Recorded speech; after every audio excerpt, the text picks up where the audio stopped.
Can somebody challenge Alabama in the SEC West? These guys think they can. We'll find out in about 3.5 hours. Here we go. Gibbs will let it go. Alabama will start at the 25-yard line.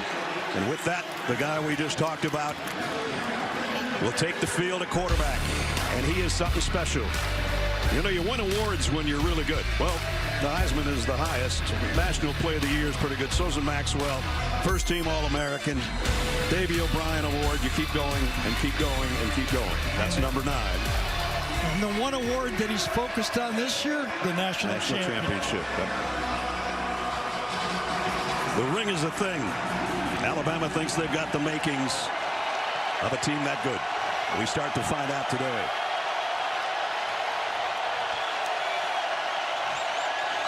Jahmyr Gibbs with a cutback. Got a couple, and that's all.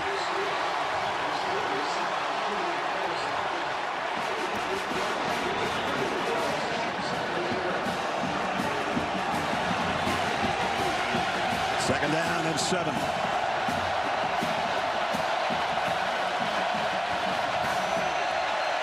Latu, the tight end, in motion.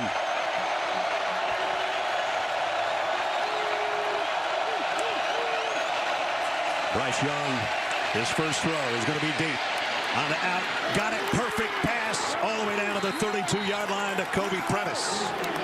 That quiets the crowd. So last year, Alabama hit this Arkansas defense with the wideout going to the middle of the field. This time, the slot, middle of the field, and then takes it to the flag. A perfect throw.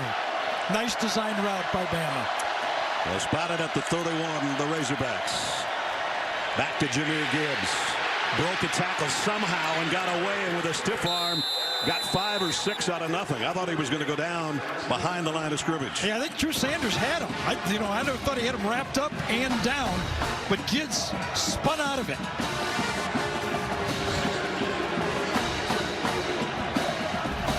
So that takes it inside the 25 immediately. Second down and 3.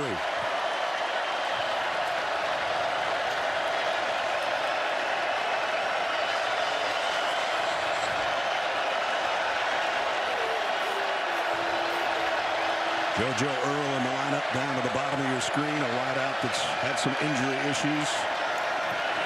Young throws complete. Nice pitch and catch to Trayshawn Holden. So we take a look. Papa John's lineups. Here's the group that joins Bryce Young, including Gibbs, who is a multi-dimensional player. Receiver, runner, kick returner. He does it all. And a change at center in there. McLaughlin, number 56, is in for Dalcourt. Dalcourt's had some injury problems too, playing nicked, not in there right now. First down at the 19. Quick throw to the middle. Tipped, intercepted. Picked off at the 1-yard line by McLaughlin.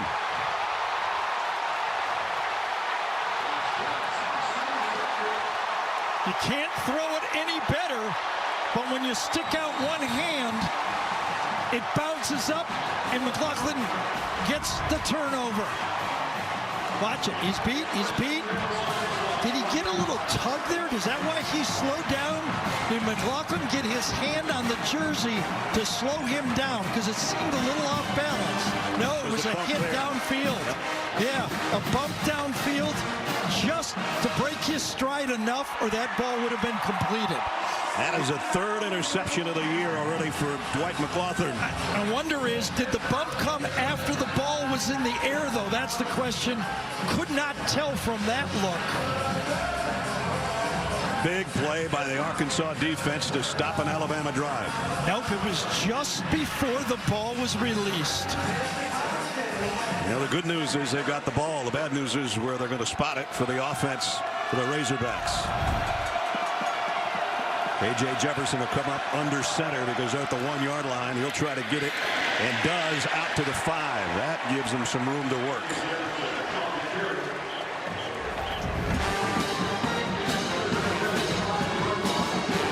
Yep, kind of almost ran right through the safety on that play. trying to get inside and almost rub the man-to-man coverage that ended up costing him half a stride and the interception. Rocket Sanders, first down and more. Out to the 16.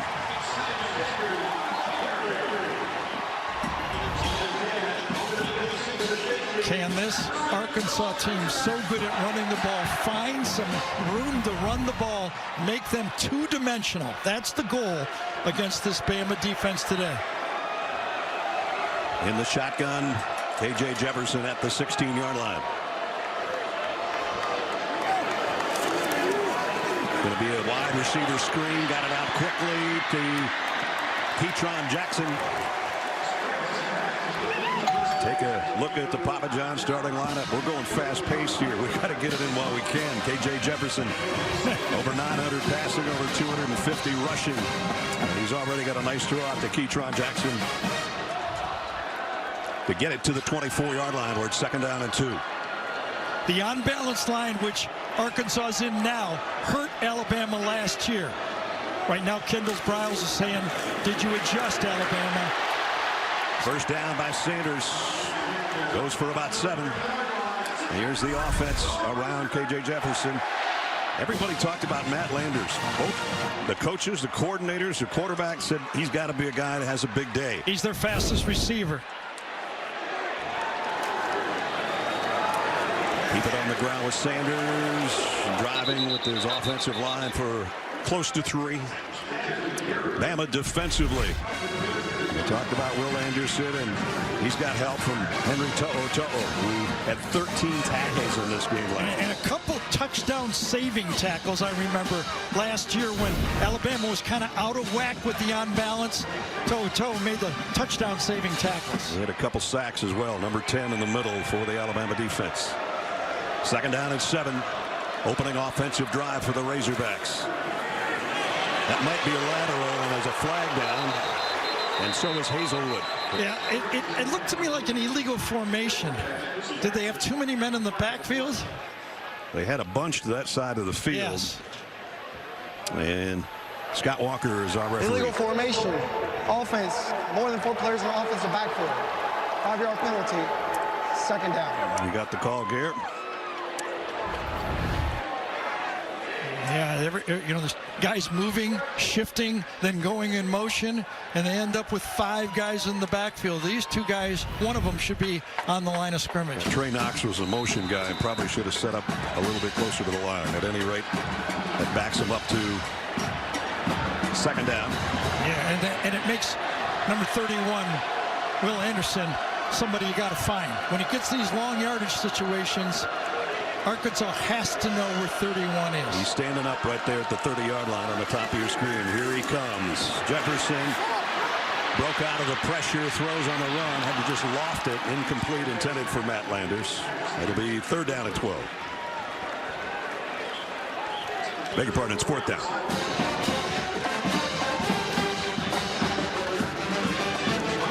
That'll bring out Max Fletcher to punt. McKinstry will drop back, and he has been dangerous. He's not even normally their punt returner, but he's been doing it so far. And he's got 244 yards to lead the country in that capacity. So the whole sideline, offense, defense, everybody says as soon as Kool-Aid gets his hands on the ball, we start paying attention. He's not going to get his hands on this one. So a bounce out of bounds around the 28-yard line. Yep, they're gonna walk it up. Bryce Young, first 11 starts, only 3 interceptions. The last 9, 7, and he threw one on the opening series today at the 1-yard line on a ricochet off his wide receiver's hands. So that's something he would like to clean up. Only had 7 all of last year to go with his 47 touchdown passes. Kendall Randolph's in the game, number 85. It's an extra offensive lineman lined up at tight end. Jahmyr Gibbs speeds off the right side and got almost 10. It was the story of last year's game. He lined up at tight end numerous times, bringing in an extra offensive lineman, and they run right at the power for Alabama. Good job that time at right tackle. J.C. Latham, the highly recruited right tackle, doing a good job over there. You don't have to give number 1 much of a crease either. No. Man, he hits the hole in a hurry. Is a special football player. Transfer from Georgia Tech. He was the Georgia Tech offense last year. And now a big part of Alabama's. Spin move on the play action. Young flushed out of the pocket, and he still throws a dart down the sideline. Should have probably been caught by Ja'Cory Brooks, but that thing had some steam on it, and he just couldn't hold it. So one of the things that Alabama loves to do is bring in the extra offensive linemen, and if they sense a team is going to play man-to-man on them, well, that is the definition of a drop pass. Oh, you're not kidding. I mean, that thing was smoking on the way. So they bring in the extra offensive linemen, and they run deeper routes and allow Bryce Young the time to throw the ball deep. Jace McClellan in the backfield now on 3rd down and a yard. Fumble. Another drop. And McClellan still got it and picked up the 1st down. How about that? Well, one bounce went the wrong way for Alabama for a turnover. This bounce was good enough for McClellan to take it and get a 1st down. Keeps his wits about him. If he falls on it, it's right there, and they're going to have to punt. He grabs it, and, you know, if he'd have grabbed it and fumbled it, everybody said, just fall on it, just fall on it. But he does it and gets the 1st down. Here comes a blitz off the corner. The throw goes that way, and it goes through the hands of Kobe Prentice, who had the long ball earlier. We're going to set the defense for the Hogs. That's what the fans want us to do right now, too. So here it is. Jordan Dominic, number 2 on their sack list behind Drew Sanders. And all those guys coming in, leading the country in sacks as a group with 20. They know they have to put pressure on number 9 or they don't have a chance. That's just the way it is when you play Alabama. It's a 3-man look, but what do they come with on the blitz? McClellan and Gibbs both in the backfield. It'll be Gibbs straight up the middle. Bulldozes his way across the 50 to the 47. Jahmyr Gibbs is a pure athlete playing running back. He's as comfortable lining up as a wide receiver in the slot or running the ball. Leads the team in receptions with 17 coming in, doing most of his damage on the ground here early in the 1st quarter.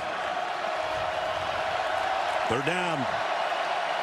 Alabama 44% on their 3rd down conversion so far through 4 games. Oh, tight look from the Arkansas defense. They're challenging the offense.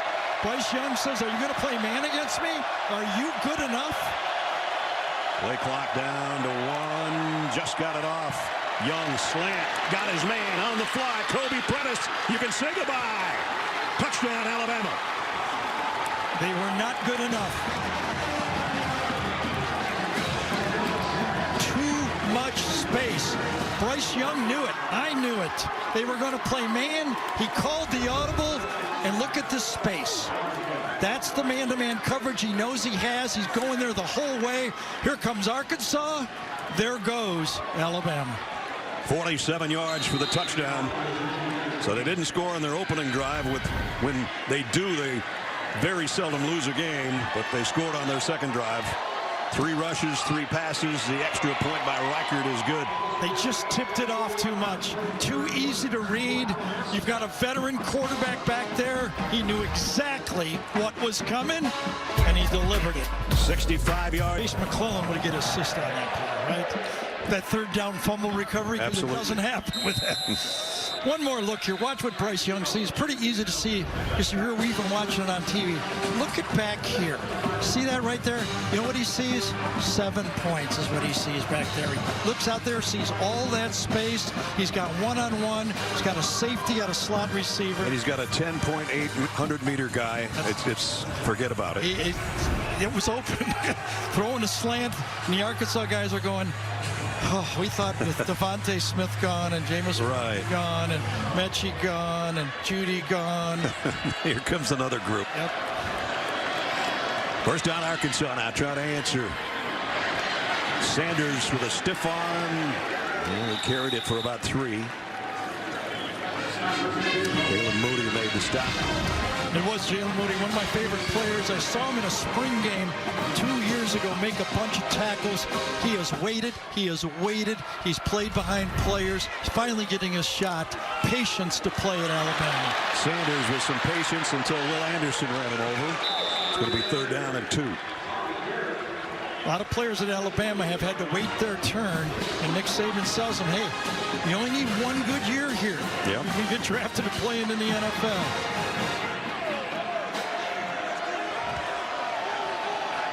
Big 3rd down for Arkansas just to stay on the field. Totally. Their defense a breather. KJ Jefferson didn't get it. It's going to be 4th and 1. Yeah, DJ Dale, who was injured a year ago in warm-ups in this game, didn't go for the fake. Maybe he couldn't go for the fake, but watch this. Fake the pass. DJ says, hey, come right back to me. 4th to go. Here we go. Are they going to go for it?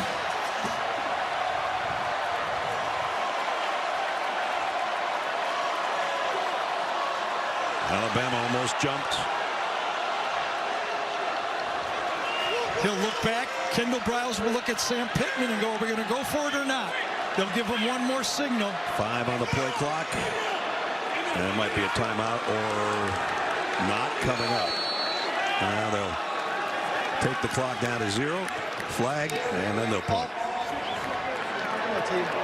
4th down. I think Sam Pittman in that situation goes, I'd rather have a timeout and I'll sacrifice the 5 yards. Right.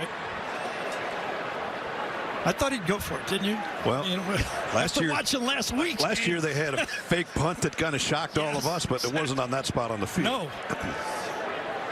He kind of said to us when we met with him yesterday, be ready. Be ready. Be ready. I'm going to do everything. Now, this would be I don't think he'd take a 5-yard penalty and then fake a punt. But it would fake us out, that's for sure. You look behind Max Fletcher. And Kool-Aid McKinstry down on the other end. Kool-Aid, this one's a mile in the air. Waits on it. And fair catch at the 20. So, Arkansas at least switches the field position a little bit. Rush him all out. He can score by the 3-man rush. Look at this. Look at the time and the patience that Bryce Young does. And the point guard dishes it off the last second for a touchdown. So a little bit in between 3 and all might be the answer, right? But yeah, not 3 though. Well, he's already got a touchdown pass last season. There's his numbers on his way to the Heisman Trophy. And threw 5 touchdown passes in this matchup last season. Gibbs, all wrapped up by Eric Gregory. And he's the force that has to push that middle of the defensive line. According to Barry Odom, defensive coordinator, coming out after making the stop, but no gain on the play. 2nd down and 10. And Tyler Booker, the true freshman guard, is in the game at left guard right now. He's in the rotation. This is a 3-man rotation. He's earning playing time. Trips to the left here for Bryce Young. Bobbled the snap momentarily and now fires down the middle, complete, and completes it to Trayshawn Holden.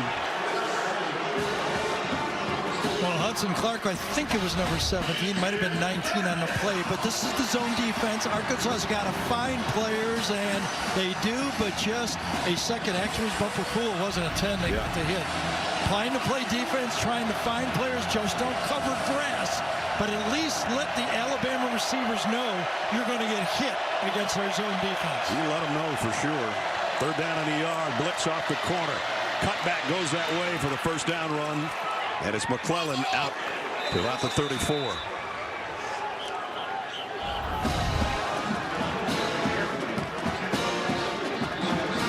Chris McClellan, nice and patient. Brad's called it a couple times.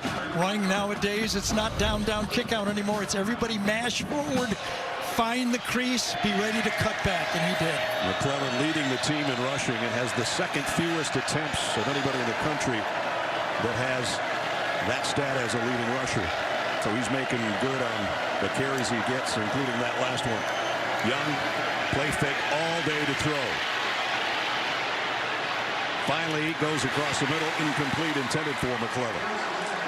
Well, he had plenty of time to scan the field, didn't he? He did, but that's when watching practice, Barry Odom was constantly telling his defense, keep your eyes open, find the receivers. Don't just drop back and cover grass. Make the throws tighter. Make Bryce Young be accurate with every throw. Make the receivers understand they're going to get hit after they catch it. And right after he caught it, Kobe Prentice, who's closing in on 100 yards receiving already, dropped immediately. Well, they have the sacks, and that's good. Drew Sanders tied for first, and Jordan Dominic helps him. With that many sacks, you'd think their pass defense would be better. That doesn't necessarily correlate. No, they're ranked pretty badly, that's for sure. Jahmyr Gibbs now trots back in to join Bryce Young. Sanders up here from his inside linebacker spot. He becomes the fourth rusher. How will they try to feature him? Stunt him around? What will they do? 3rd down and 7. They're coming this time.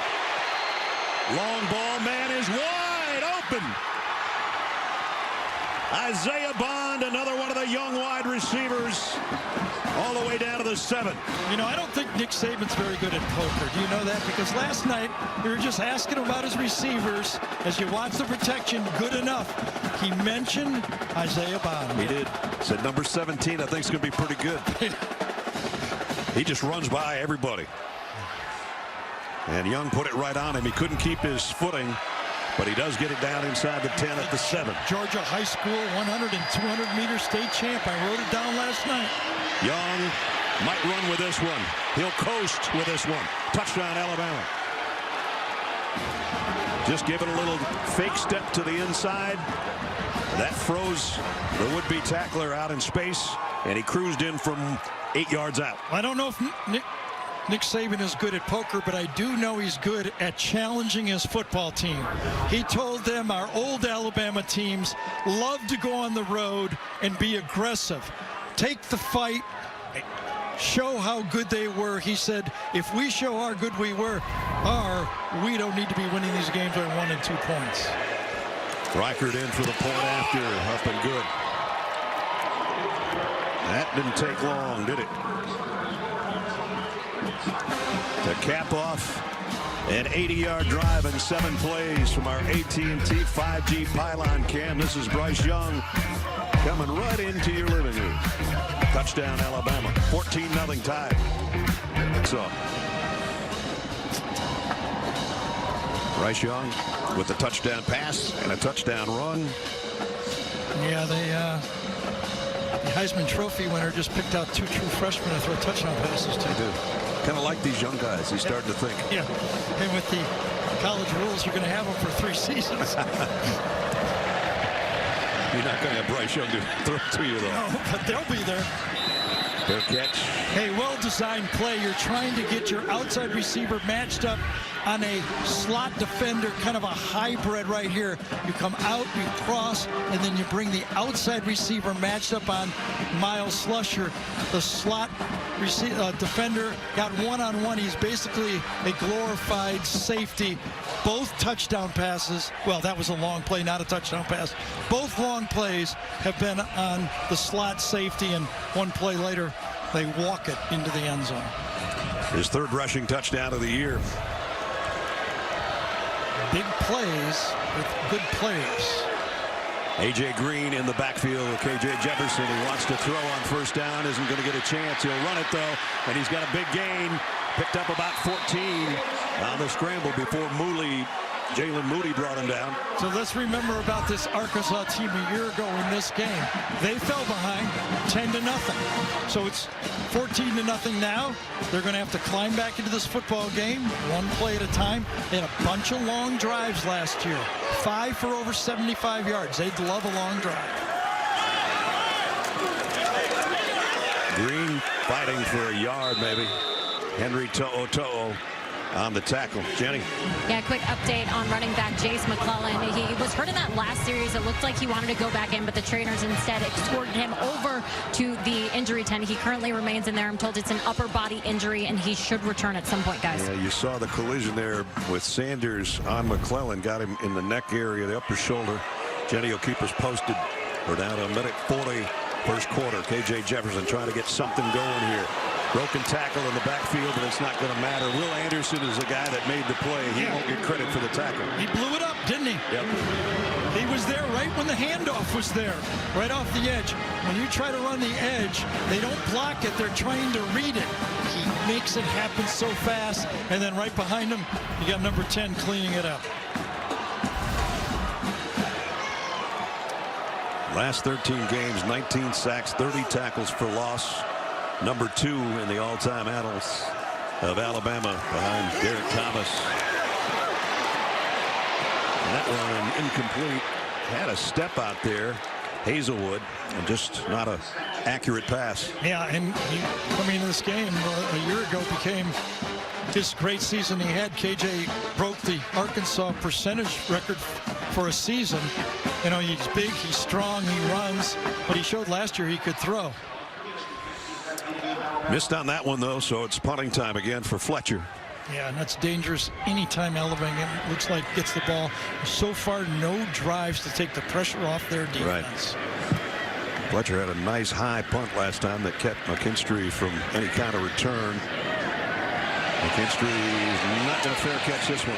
From the 13th, Kool-Aid McKinstry weaving through traffic all the way out to the 42-yard line. That's why his teammates pay attention every time there's a punt. Yeah, pay attention maybe to a flag that may help Arkansas out here a bit. It's down around the 22-yard line where the flag came out. Referee's got his hat out. That means that the defender went out of bounds and came back in. Let him sort it out. I have no idea. Player out of bounds, kicking team number 11. 5-yard penalty will be added to the end of the return. First down. That's what it was. Had his hat off. That meant the defender going down the field ran out of bounds to avoid the block, came back in, gets the 5-yard penalty. Not only a good return, but tack 5 more on. And it's going to be great field position for Alabama.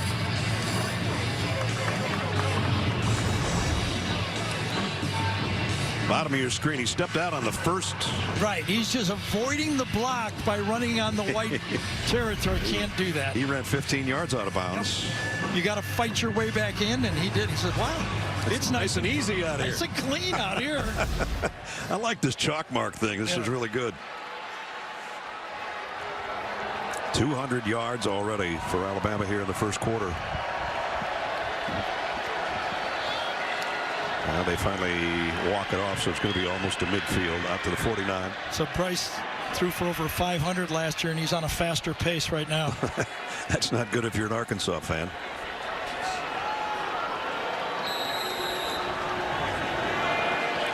Remember, the only mistake so far was on a tip pass near the goal line. There's Jace McClellan, so he's out of the tent. And we'll see when he comes back in. Right now it's Jahmyr Gibbs. And that's Kobe Prentice in motion. It's Gibbs up the middle. Got into Arkansas territory. So I love the way the package that Gibbs brings to the offense. Reminds me of the Alabama player Kenyon Drake. A little bit of Alvin Kamara in Tennessee. Two of my favorite players. Got the whole package perfect for modern day football. And this one flanked all the way to the bottom of the field. There's what we're talking about. Multi-purpose guy. Young is looking that way, but he goes instead complete for a first down to Jermaine Burton. And the Georgia transfer's got a first down. So what that does, Bill O'Brien has already schemed this up well, all right? You saw the matchup on the pass deep to set up the touchdown. By sending your running backs and tight ends wide, it declares the defense. If a corner goes out with them, you know you got zone. A linebacker or a safety might have man. You know, Bryce Young knows he's got zone when the second quarter begins. Is that the stoppage? That's it. That's the end of one, and it was controlled by second-ranked Emma in front and driving again. First snap of the second quarter. at the Arkansas 35-yard line. Empty backfield for Bryce Young. Throws incomplete. One of the first misses so far for Bryce Young. Brad Nessler, Gary Danielson, Jenny Dell. You know, this guy can take the air out of a crowd in a hurry, number 9, and he's done it already in the first Well, 15 you know, minutes. sometimes we say stats don't tell the whole true story, but Bryce Young is really good, great stats, and Arkansas's pass defense is ranked 126. We can kind of see why. Yeah. Right? I mean, they're picking up apart too many easy throws. They must, I think their only chance, they've got to pressure Bryce Young. Texas did it. They got him off his spot. How can they get Bryce Young uncomfortable? I mean, how can they do it? It's been the question a lot of teams have faced over the last couple of years. Texas did it a bit, you know. They did. They got good inside push. Correct.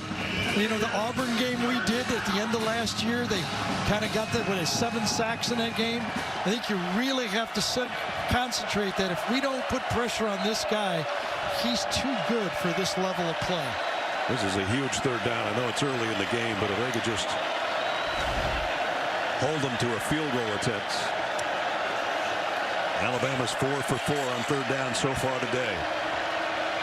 Bryce Young checked their play. Arkansas checked out of their rush. Chess match. Wardell Williams in the backfield. Here comes a blitz from the secondary. Young steps up, rolls to throw, and they did bring him down as he fumbled out of bounds, and it's Drew Sanders.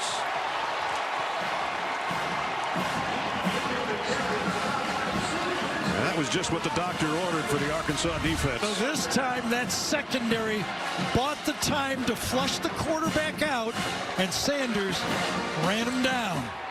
A year ago they were teammates. Now you're tackling. Now they got him. They got everybody. That's the coverage you need to allow Sanders to come in and clean up the play.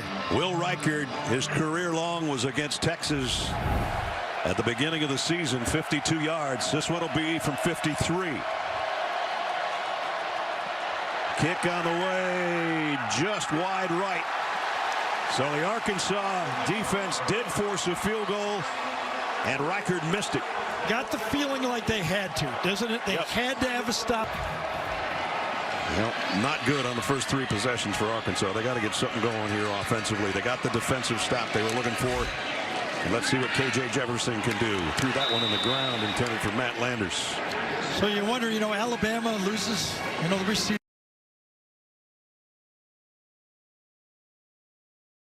Williams, Mechie, Devontae Smith the year before, the Heisman Trophy winner. But right now it looks like Arkansas is missing Trayvon Burks. Last year in this game he had 8 receptions, 179 yards, 2 touchdowns. He doesn't look like he has a guy he feels comfortable putting the ball up in a 50-50 situation. Doesn't look comfortable right there either. Goes down. DJ Dale with a stop on K.J. Jefferson. Staring downfield, see how much time he's got. Well, you can feel Will Anderson. He could feel him. He had to bail out of there. That's one of those things. Will Anderson doesn't get a stat, but he affected the quarterback. That'll show up in the tapes. He's in his track stance right there at the hash mark right now on third down and 10. Alabama's bringing some extra bodies. He throws over Anderson and got it in open space to DeBinion. And Rashad DeBinion, a guy that the coaches are really high on, gets a big first down. Yeah. Kendall Bryles said we will see a little bit of DeBinion. We asked what he does well. He said everything. Yeah. He's got the whole package. And here he is again. This time on the ground. He left it on the ground, though. I think he was down. No, he wasn't. The umpire says Alabama takes over. We'll take another look at this one. Helms with the recovery. At the time when I called it, I thought he was down. A fumble recovered by the defense. First down, Alabama. I don't think so now. I think it was at Helms that also forced the fumble, and then he dives over and recovers the fumble. Was he down? Was he down? The fans think he's down. Sam Pittman, I think, mouthed the words he's down, but I think he's not. That was his backside down? Was his butt down? I think his rear end was still on the defender. Keep looking. He's sitting on his Ball's fumbled. Yeah, that's a fumble. That's going Alabama's football. And it is a fumble recovery by Helms. Nice defensive job by Helms. They have a great screen here to watch the replays. It's almost too good. But they don't have slow motion like we do. No, that's right. The fans are still up there pointing. And Sam's going to challenge this. I think he's going to lose this one. They already decided. I wonder what he will challenge. Does he have something else to point out besides the ball carrier not being down? Gene Steratore is our man in New York watching it with us. Gene? Yeah, I can see from the angle that we've got right now, you guys are right on it. And then we got They are going to review, I guess. And as Gary said, the Jumbotron's great, but Gary, I think maybe the people that are reviewing this play might be a little more biased in the stadium with the replay reviews. Right. But I don't know what Sam would challenge. Wouldn't the official tell him we've already reviewed it? Does he have to have something else to challenge, Gene, or does he just say, I want you to take another look? Can he do that? Yeah, he's probably saying he wants to take another look. When you have a turnover like that, as you said, Gary, they're looking at that play, right, just because they're going to confirm that. But when a coach calls a timeout and says, look, I want you to look at it, you're going to go through the process. I don't think this will take very long, and then he's going to lose this timeout as well. I think I just read coach's lips, and I think he said, "Gol dang it." Gol dang it. You know, in basketball, that's where you kind of get a tee. Because the crowd was, he was playing to the crowd, right? You get one of those tees, but you can't get a tee in football. It's 15 yards, hurts. 1 point isn't a big deal. So just when the Arkansas offense was showing some life, Helms takes that life away from him. And Coach Pittman. And there's the "Gol dang it." Well, that's one of those veteran safeties that this Alabama football team is blessed with. DeMarco Helms, Jordan Battle. A lot of people played a lot of plays. Brian Branch. Brian Branch. They got a lot of experience at that safety and star position. Jace McClellan is back in the lineup, having been in the tent earlier that Jenny told us about. He gets a carry here for a yard or so. That's about it. Stand him up.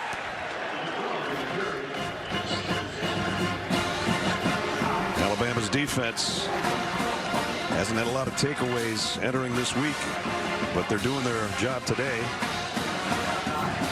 with that fumble recovery by number 2. The other number 2, McClellan, in the backfield with Bryce Young. 2nd down and 8. McClellan. Whoa, what a hit there. Was it Sanders? It was. Or was it Jalen Johnson? They were both in the vicinity. Johnson comes in from his safety position, turns it back in, cleaned up that time by Gregory. Number 8, number 50, and then right at the end, number 42. 42. That's good team defense. Set that edge with your safety. They stopped at 3rd and 6 to force a field goal on the last series. Can they stop at 3rd and 8 with Alabama on their end of the field?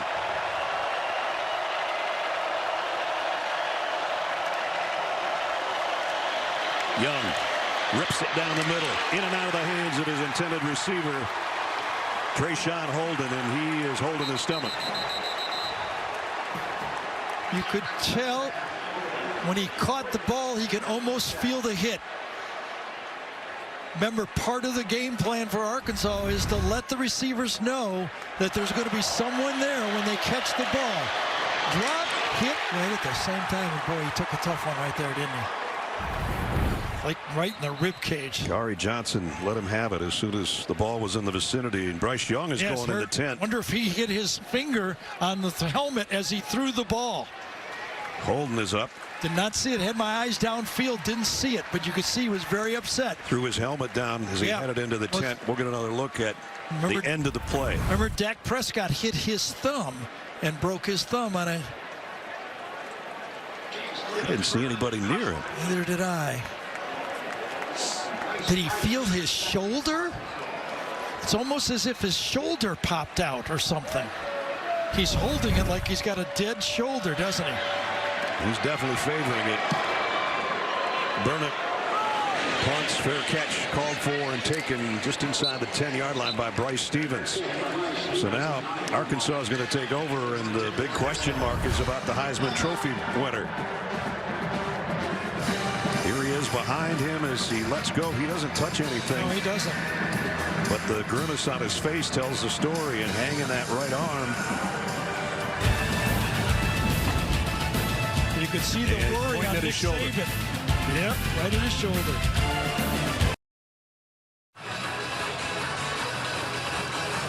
Well, in the tent on Alabama's side is the Heisman Trophy winner. Let's take you back. Brad, the prior series on the scramble on 3rd down when Drew Sanders hits him, he throws the ball at the last second. As he extends his arm, he lands on it. Watch him grab his shoulder. And then right at the end, he'll grab his shoulder. Ness, I tore my rotator cuff on a play exactly like that, extending my arm and landed on a extended arm. You don't know it's hurt until you throw the next throw. Let's pray that's not the play case. Right, and remember, they ran the ball with McClellan twice. That was his first toss since that play. So obviously we'll keep an eye on that. KJ Jefferson losing yardage here. Back to the 5. Jenny? Yeah, when Bryce came over to the sideline, it looked like he was trying to run to the locker room, and the trainers actually stopped him and brought him inside the injury tent. I heard a very, very extreme yell coming from him as he was throwing down his helmet. So, guys, I'll keep you posted on whatever I hear. And believe me, when you hurt that rotator cuff or separate your shoulder, you know right away on your next throw. And that was the next throw. Dominic Johnson in the backfield right now with KJ Jefferson. They're backed up to the 5-yard line. Here's Johnson. Spins his way for about 6. Still going to be 3rd down and long. You know, part of the stories last year was the quarterbacks we talked to, but also the story was each team had long drives. Last year at Alabama, Arkansas had 5 touchdown drives of over 75 yards, 1 over 90. They need a long drive. They need to convert a 3rd and 8 to do it. Johnson trots out as an extra receiver to the bottom of your screen. Blitz is coming on Jefferson. Down the middle, in and out of the hands of his intended receiver, Kadron Wilson. And Jadron. You got to help the quarterback. You got to help the team out if you're a receiver. There's been a couple of those. Yeah, today. you got to make this play. It's right there, just a little bit inside. It's not perfect, but it's good enough. It bails out your teammates. It gets you a 1st down. He might have felt DeMarco Helms coming, but yeah, still. Well, it goes with SEC football. You got to catch that one. Max Fletcher now is going to have to punt from his own end zone, and number 1, Kool-Aid McKinstry back. Waiting on this one around the 40-yard line of Alabama. Fletcher hit it a mile in the air again. McKinstry camps under it from the 38. To the far side of the field, to midfield. McKinstry inside the 30. He's still running all the way down inside the 20. He is electric on punt returns. Holy cow. His lead in the country is not going to be diminished by what he's already shown here in the first half. Knew he was going left the whole way. The setup was left side. Used his athletic ability and a lot of good blocks to get down there. 45 yards later, they finally shove him out of bounds at the 17. And in at quarterback is Malik Hornsby. Jalen Milroe, excuse me. We saw him a little bit earlier in the season. Some mop-up duty, basically. And Jahmyr Gibbs down to the 10. So we talked to Coach Saban about the backup quarterback if something bad happened. And he said Jalen runs the whole offense, but a little more of the Jalen Hurts stuff he brings to the package. Well, that's a good package. If you're something like Jalen Hurts. Yeah, he hasn't gone away, has he? No. 2nd down and 3. Gibbs Has it first and goal around the 3. This might be the story of the first third of the college football season in a nutshell. The Heisman Trophy winner with an injured shoulder. And Milroe will take it in. Touchdown, Alabama. When we talked about why the offense doesn't run as well as it did before, he said, well, you become unbalanced when you have a passing quarterback. All of a sudden you put another guy in who can also run, and Bama goes back to being more balanced and more run-centric.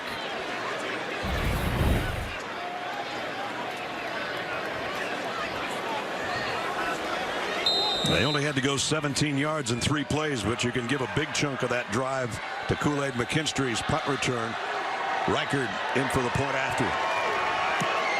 Up and good. And even without Bryce Young, the Tide adds another touchdown. Bryce Young frustrated on the sidelines with an injured right shoulder. His replacement comes in and scores from 3 yards out. So Alabama got a 45-yard punt return from McKinstry. Let's put it this way, the people down there are not watching this game. No, that's for sure. Will Reichard's got it teed up. A.J. Green back waiting at the goal line, but this will not be returned. So Ness, let's call this game for Arkansas right down. I mean, you're coming down, and Bryce Young has started off fast. He's out of the game now, but started off throwing for 170-plus yards in the first half. He reads the safety go to the right. He probably should have gone left on the first one. Ended up being an interception. That was his last mistake, though, for a while. Touchdown after a long pass, and then what may be a disaster, as it could be the play of the game in college football so far if Alabama loses the Heisman Trophy quarterback. So here's the challenge for Arkansas. A year ago in this football game, it was a 17-14 game at the end of the half, and Alabama scored at the end of the half, then scored when they got the ball to start the third quarter. Arkansas has to do the same thing right now. Offense number 51, 5-yard penalty, first down. Can they take a 21-zip game, score now, they get the ball the second half, can they make it a game? That would be the perfect scenario for them, that's for sure. Mostly it's been punts today for the Razorback offense. A.J. Jefferson has not been the dynamic guy that we saw in this game last year. At least not so far.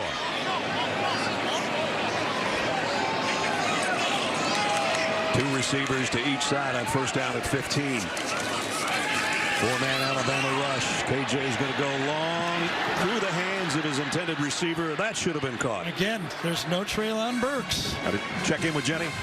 Yeah, Bryce Young currently in the injury tent. I actually have an update right now. I don't have an update right now. I'm sorry right for that moment, guys. But trainers are going in and out, and medical staff going in and out. His players going in and out and checking on him. Once I do have an update, I'll let you know. Yeah, with urgency, too, right? That's the busiest tent in the world right now. The story is he's still in there. Jefferson. Landry should have caught that last pass, and now he's going to get sacked. Will Anderson and Jaheim Otis.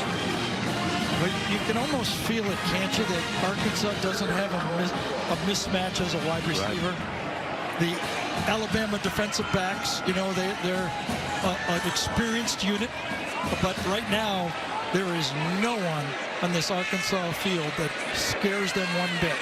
Now they're going to have four receivers to the right. Now the shift will come, but it's third down and 22. And there's a blitz coming on Jefferson. Little shovel pass on the inside to Sanders, and that doesn't fool anybody. To'o's there. So is Brian Branch. And Bryce Young is heading to the locker room.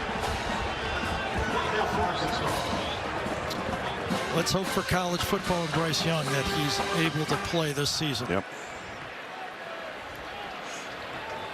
Got to wonder what's going through the Alabama's players' minds, too. Everything. Totally. I mean, everybody connected with Alabama. Absolutely. Right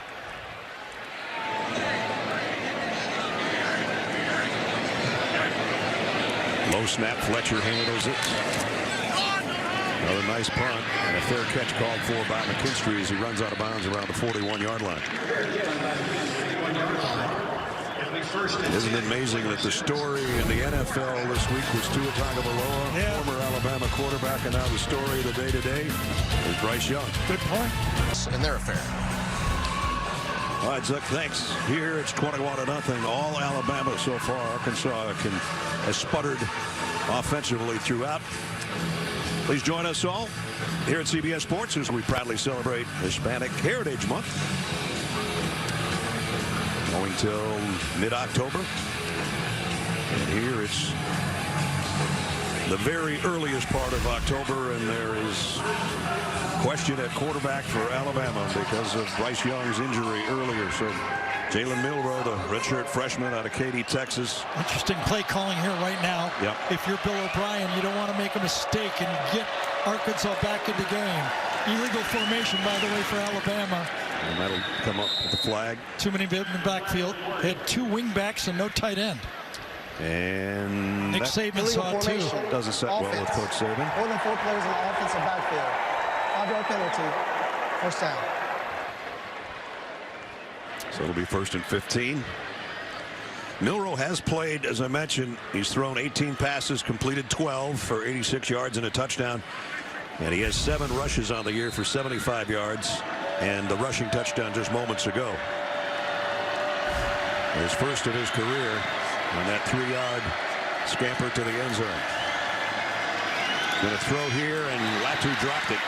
So the rest of the guys on the field for Alabama right now are not helping out the new quarterback, right? First play, they line up in the wrong formation. Second play, nice little safe play here. Drop the ball. Just what I asked you. Is it in their head right now? We lost our leader.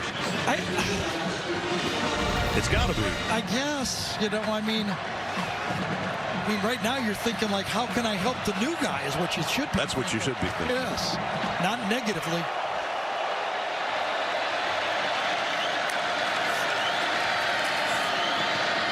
This throw is complete. And it's Isaiah Bond who's got a touchdown already today, and he's got a big first down here. Yeah, good throw. We're over here thinking like, how do they protect the ball, protect the quarterback? It's not. It's 2022, right? You go to Alabama, you got great receivers. It's there. You got the RPO offense. Get them the ball. Pick up a 23 to the 41 of Arkansas. Gibbs now behind Milroe. He was in a pistol set. Milroe says, get over to my right side, will you?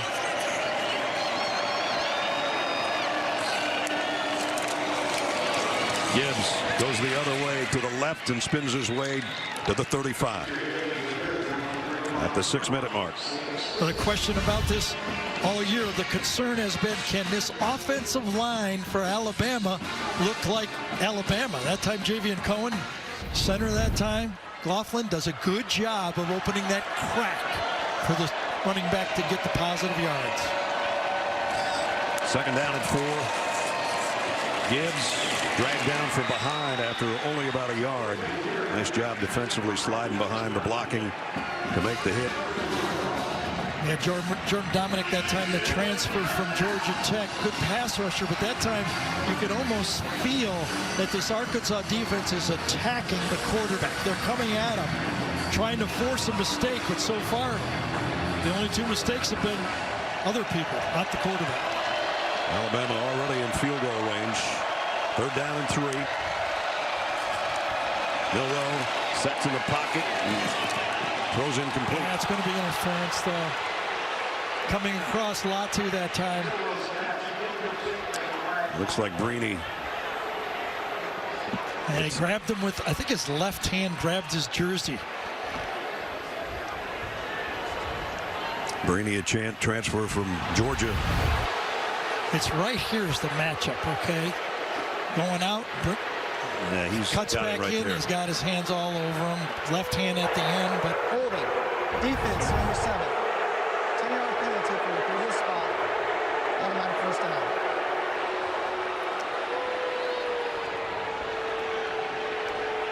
and that was, Latavius isn't buying it, but Yeah. that's the case. but that was the chance to stop right there. There's still enough time in the half to come back. And by the way, Arkansas has all 3 timeouts. They did not charge Sam with that timeout. Snap was a little wide. They get it down. And Roydell Williams gets good yardage inside the 20. Don't forget, coming up on the Geico halftime report, Adam, Rick, and BJ will break down the first half and have highlights from around the country. The big highlight in this one so far is a low light, and that Bryce Young has been injured in this half. Arkansas couldn't get their guys off the field. Yeah, they called timeout there. Timeout. Arkansas. The first charge timeout of the half. So they'll pick that flag up, and they will be charged with a timeout this time. 4:40 remaining in the half. 4:40 left in the half. Alabama driving with their backup quarterback. And the jumbo in at tight end, an extra offensive lineman. They love to go play action off of this. Second down at 5. Williams up the middle, spins his way for a first down. So they're at the 15. Arkansas has already used one timeout. That was because they had too many guys out there. So Milroe, the redshirt freshman. Inches. Yeah, they're going to say third down. 3rd and inches. Well, it's first down now. That was Williams again. 3rd and short. Take your time. Mash it up front. Start way inside, and then bounce it out by Roydell Williams. Roydell averaged about 6 yards a carry last year. Just under 300 yards rushing. So we've seen all 3 backs, Gibbs, McClellan, and Williams so far. Gibbs back in there now. At the 14, it's Jahmyr Gibbs. Gibbs, he's going to coast. Touchdown, Alabama. Yeah, flag down. Javian Cohen, number 70, is turning around and going, really? He's got his hands on his hips. He going, are you serious? That's holding? Look at him. Holding. Offense, number 70. 10-yard penalty. He's still staring at him. Look at that. That's like 45 seconds going, no, that's not. Let's see. Let's find out. Right side over here. Here he is. Oh. I don't know. He just had him, got to the outside, got his butt to the outside, and threw him down. I don't know if that was a pancake, but it looked like a waffle to me, at least. Well, that's a way to stop a scoring drive. Illegal use of hands? I don't know, but watch him get to the outside. Illegal use of strength. Might have had him hooked a little. Yeah, I guess you should call that. He hooked him and turned him. Milroe down the middle, a little bit low, incomplete, intended for Holden.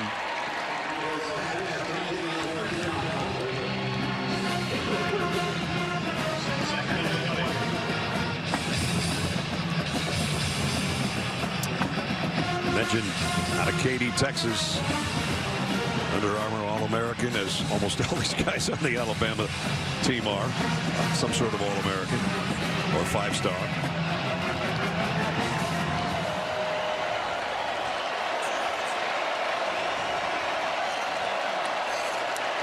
Second and 20. Fakes it to Gibbs. Spins and goes right back to Gibbs. Gibbs broke one tackle. Jahmyr Gibbs stepped out of bounds, but he got a big chunk of that yardage back.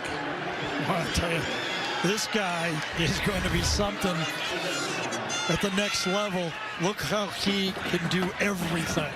Runs the ball, attacks it smart, lines up anywhere. He's got that burst. He does remind you of Alvin Kamara. Come on, Yeah, doesn't he? He's one of my favorite players. Bumper Pool saved a touchdown right there as you look for our pylon cam as he stepped out.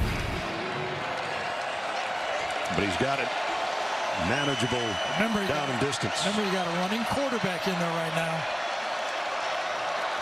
Third down at 3. Milroe wants to throw for it. And would have flag in the end zone. Trayshawn Holden is the intended receiver, and Brini is going to be the guilty party. I'm not sure. It might have been on McLaughlin, number 3. One of the two, because that flag came out real early.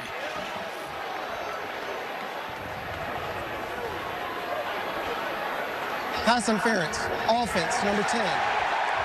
15-yard penalty. Go down. They're calling it on number 10. It would be bumper pool, but I don't think that's. It actually could have been a pick, right? Yeah. It's on Alabama. It's a rub on Alabama. Yeah, absolutely. On JoJo Good Earl. call. I knew that flag was thrown early, and it made sense now. You watch it. You went out there, you picked it, and that's a good call by that secondary. So that backs it up to 3rd down and 13. Arkansas fans saying, please stop these guys and hold them to a field goal, at least. You're going to get quarterback draw here, aren't you? Nope. Quick screen to the outside. And yep. JoJo Earl, the guy that just had the rubs the end zone. 1-yard pass for a touchdown. How about that?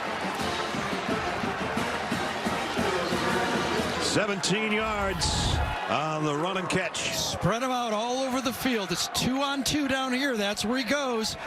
Quick screen, the linemen come out, easy, safe throw, and then JoJo Earl looks healthy, doesn't he? Yeah, he does. Reichert in for the point after. Up and good.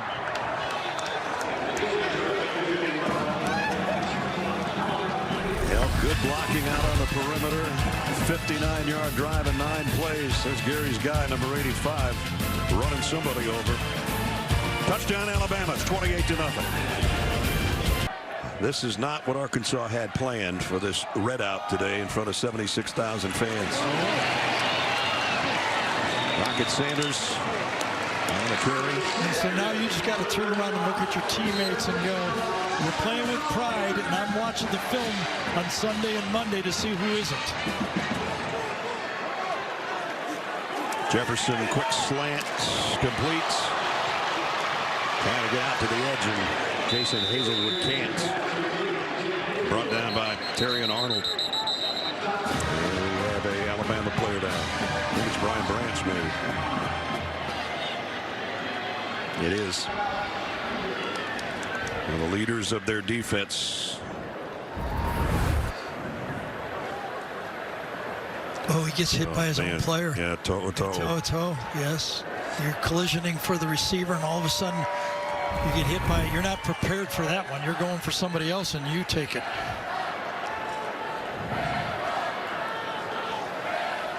Brian Branch, extremely gifted safety.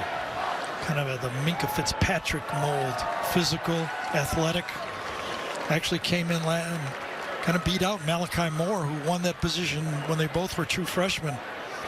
Shaken up here in Fayetteville, Arkansas, the junior out of Fayetteville, Georgia.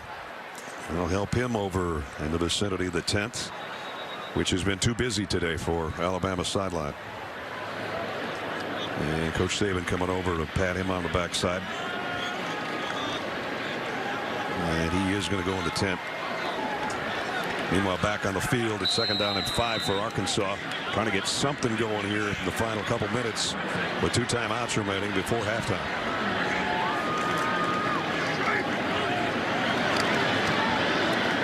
No, Sanders, beg your pardon, and stalemate right at the 1st down marker. Arkansas has not been able to attack the man-to-man coverage for the 2 corners for Alabama, McKinstry and Arnold. No balls to the outside with any pressure on either one of the man-to-man corners. They're going to keep it on the ground, try to get to the edge, and that's not happening. Nice job out there by Dallas Turner. Dallas Turner burst on the scene about halfway through the season last year for Alabama. Couldn't get him off the field. No. Drew Sanders came to Arkansas because he didn't know if he's get his job back from that guy. So it all works out. It worked out pretty well for both of them so far. KJ Jefferson steps up, fires down the middle, complete. Finally got a wide receiver involved. It's Matt Landers. And they're trying to rip the ball out of his hands at the 35-yard line. 1st down. Defensive coordinator Pete Golding, very aggressive. The outside, Landers against a zone. It's a zone blitz. Henry To'oTo'o blitz. If you don't get to him, that means there's open space. One less defender out there. Pick up a 20 to the 35. Jefferson has time, now running out of it, and goes down. It's probably going to be a sack. It was right around the line of scrimmage where Tim Smith brought him down. Arkansas takes the timeout here. Good timeout. Nobody open, zone, nothing there. Tries to scramble and closed out.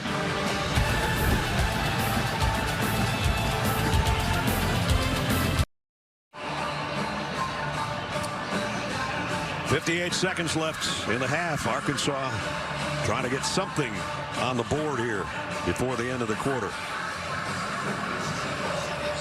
No gain on that last play. It wasn't a sack as KJ got back to the line of scrimmage. Second down and 10.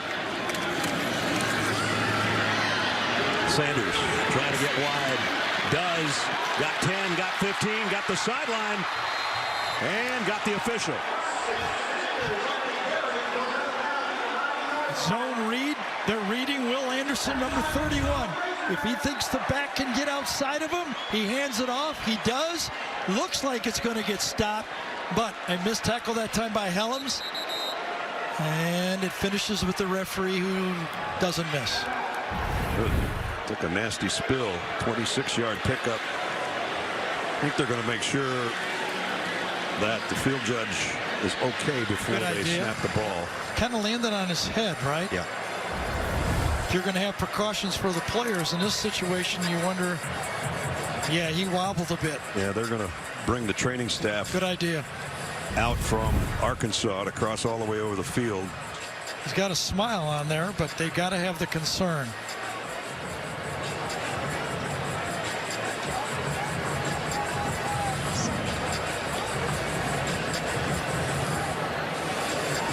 So a 26-yard pickup by Rocket Sanders. Got it down to the 9-yard line. This was the end of the play. Rocket's almost trying to hold him up. He was trying to hold him right at the end. His head snapped back and hit the grass. And this is where somebody with a sharp eye on the sideline, one of the observers, noticed it and said, let's take a look. Philip Davenport is our field judge, and he says, I'm ready. I hope he is. He's got a smile. That's a good sign. Yeah. Meanwhile, the Razorbacks will bring it out to first and goal. They're at the 9-yard line. They do have a timeout left, and Arkansas will get the kick to start the second half. Brian Branch is heading to what is a busy locker room injury-wise for Alabama, and that's not good for anybody. Sanders broke one tackle. Got it near the 6. Second down and goal. Good thing Arkansas, they gave Arkansas back that timeout. They've got one timeout, meaning they can call anything they want still. 3 receivers in tight on the left. Rocket Sanders goes in motion to the right. Jefferson down the middle. Touchdown, Arkansas. Keytron Jackson. Boy, did the Hogs need that one.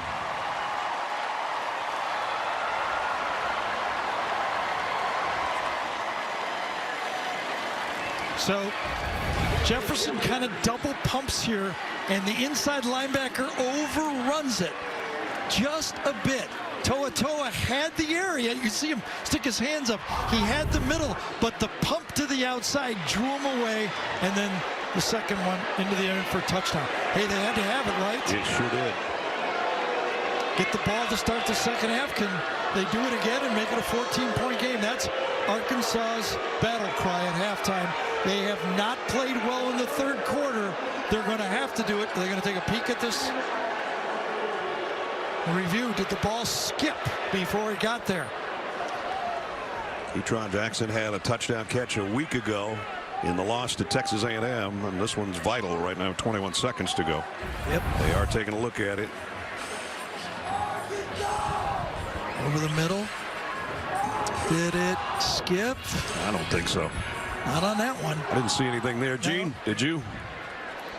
No, I don't, guys. And you know what? The white gloves helped me in taking a look at it. The ball is on the one side of his left hand, but doesn't move at all. He's securing the football with both hands underneath. And really, if you take a look at the umpire, who does a great job with the U on his back, is spinning, and he's got a really good look. He immediately comes in with a catch as well. Everything I see right now just says that we stay with the call on the field. The white gloves might have helped unless he was a little farther over near the A than the white gloves, or the S, right? Then the white gloves would have camouflaged a bit. Yeah, but I think Gene makes the point. The umpire turns and looks right at it. Another look, hits him in the chest. Does it go down on the ground? After review, can't see the anything. ruling is it stands. Touchdown. So something that Arkansas has desperately needed all day long, getting points on the board. K.J. Jefferson with the touchdown toss. So they had 5 of them last year. There's a 75-yard drive they needed badly. Yeah. Cam Little in for the point after.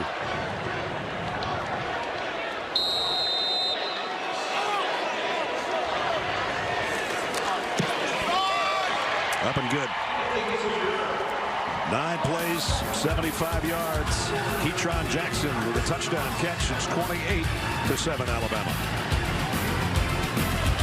When we were a motorized bicycle company, they said that's fine for the streets, but you'll never win a race. They said motorcycles are one thing, but you can't make cars. All right, you're a car company, but you won't win Formula One in a hybrid. Well, you'll never compete off-road. What about when there is no road? No gas. They've challenged us to do a lot of things. What will we do next? Honda, the power of dreams. Tonight at 7:30 Eastern on CBS Sports Network. Catch more gridiron action. Wyoming looking to rebound against the Spartans of San Jose State. Chris Lewis and Robert Turbin will have the call for you tonight, 7:30, CBS Sports Network. Well, the whole first half, 65 yards until the last couple of minutes, 75 yards, as Gary said. They needed a long touchdown drive, and they got it. They needed a short touchdown drive, a middle touchdown drive, or a long one. They needed one. Well, don't worry about those later, but we'll worry about this guy. The Heisman Trophy winner, if you're just joining us, Bryce Young on this play, scrambling, trying to throw late, hitting the sideline, and his shoulder. The next time he tried to throw a ball, that was the reaction, and then the exit to the Alabama locker room. It's funny, he knew his shoulder was tweaked, but he didn't know to what extent until he came in and threw the next time. And that's when he got upset. Jalen Milroe's come in his stead, scored on a 3-yard touchdown and thrown a touchdown pass, and in this case, he'll take a knee to end the half. Arkansas has been brutal in the third quarter all year. They practiced third quarter. They gotta show up. That's going to end the half here in Fayetteville. Alabama, it's Nick Saban wanting to play on the road like they used to play on the road, and they have in this half. As the second-ranked team in the country has got the number 20 team in the country on the ropes. 28-7 is our halftime score. Now Jenny Dell. Coach, what can you tell us about Bryce Young? Well, he's got a shoulder injury, but I don't know the extent of it. I don't know how bad it is. They worked on him inside, so I'll probably see when we go in. Can we expect to see Milroe the rest of the way? I'm sorry? Can we expect to see Milroe out there the rest of the way? Yeah. Well, if Bryce can't play. Miller was going to play. All right, thank you very much, Coach.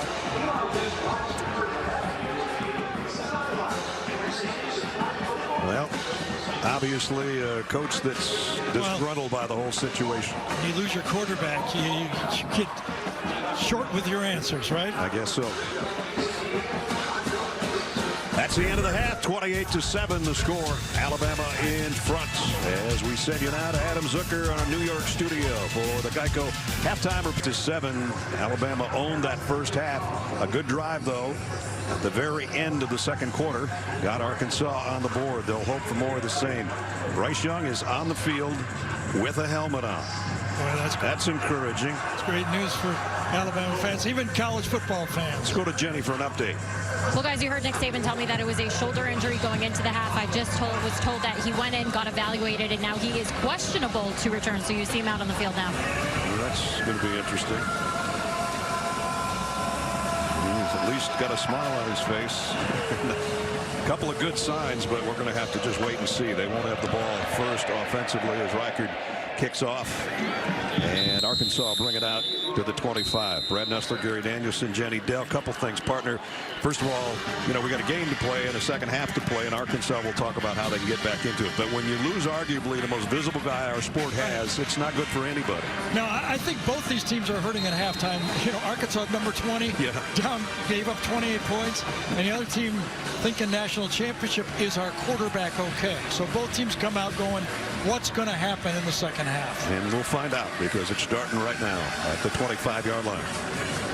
A.J. Jefferson let him out on a late scoring drive. His numbers were not good at all until the last really 2.5 minutes of the second quarter. And Gary mentioned third quarter problems. Sam Pittman told us every game the third quarter seems to get worse for us. Minus 28 point differential in the third quarter. They'd like to turn that around today. This is a good start. Naeem Sanders, the Rocket, goes out for a first down out to the 37. There's no doubt that this Arkansas offense says, if we get a little warm-up, Sam Pittman changed it up. I was out of practice Wednesday. They actually took halftime. They all went over and got a drink, and he blew the whistle and said, we are going to get our legs ready. They actually practiced halftime. And so they come out with 20-yard sprints to try to warm things up. They've got a pretty good thing going here out near the 40-yard line, at least on their opening few snaps. Jalen Mooney made the tackle on Rocket Sanders. I think Arkansas and their offensive coordinator, Kendall Briles, believes that they have to run the ball to be able to throw the ball against Arkansas. They're going to go a little tempo right here. Second down and 7. Blitz coming. Jefferson throws to the outside. Lucky that wasn't picked off. Kool-Aid McKinstry broke up the pass intended for Matt Landers. Good coverage. Can't get deep. Said they've not been able to attack the corners. They still haven't been able to. Nope. So third down and 7. Burks last year had that 50-50 throw that he took for a touchdown. Remember that one? Yeah. Had a huge game. Problem is he's playing for the Tennessee Titans. Yeah, first round pick. That's what happens in this league. Got to replace him.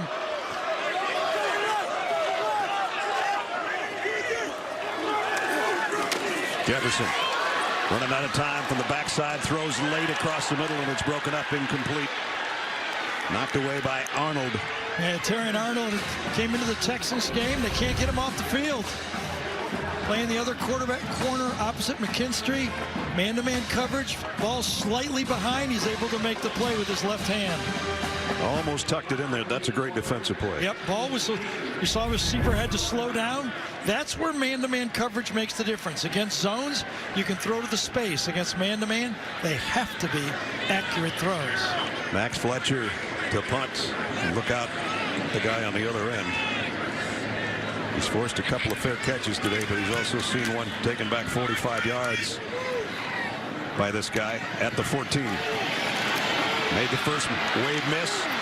McKinstry ran into a wall as he hit the 34-yard line, but another good return. Got a flag down. I didn't see that until late. Bryce Young is coming out at quarterback. Boy, this is shocking me. The way he looked going in the locker room.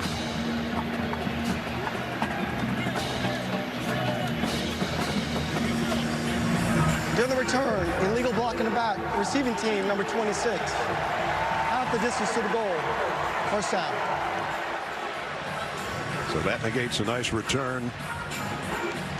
And you can actually almost feel the Alabama fans' sigh of relief if he comes in here and throws a one, right? I mean, if he throws a pass, because they can remember back when they had it going and Tua injured that ankle. Right. You know, everything changed. He's not on the field, but he's trying to fire up his teammates. Milroe will take over. Yeah. I think Jenny's report of questionable is realistic, right? Yep. Looked like it was going to go from questionable to probable, but it isn't yet. Gibbs, nice job by Bumper Poole to stop him in his tracks. If you just joined us and you missed this in the first half, this was the play Bryce Young was injured on. Drew Sanders drawing a beat on him. Bryce trying to throw at the very last second and jammed that shoulder into the sideline, and then showed his frustration heading to the tent and then finally the locker room. But he is back out with his teammates with his helmet on, but his backup Jalen Milroe is at the controls, and he's going to throw, and he overshot his intended receiver, Jermaine Burton.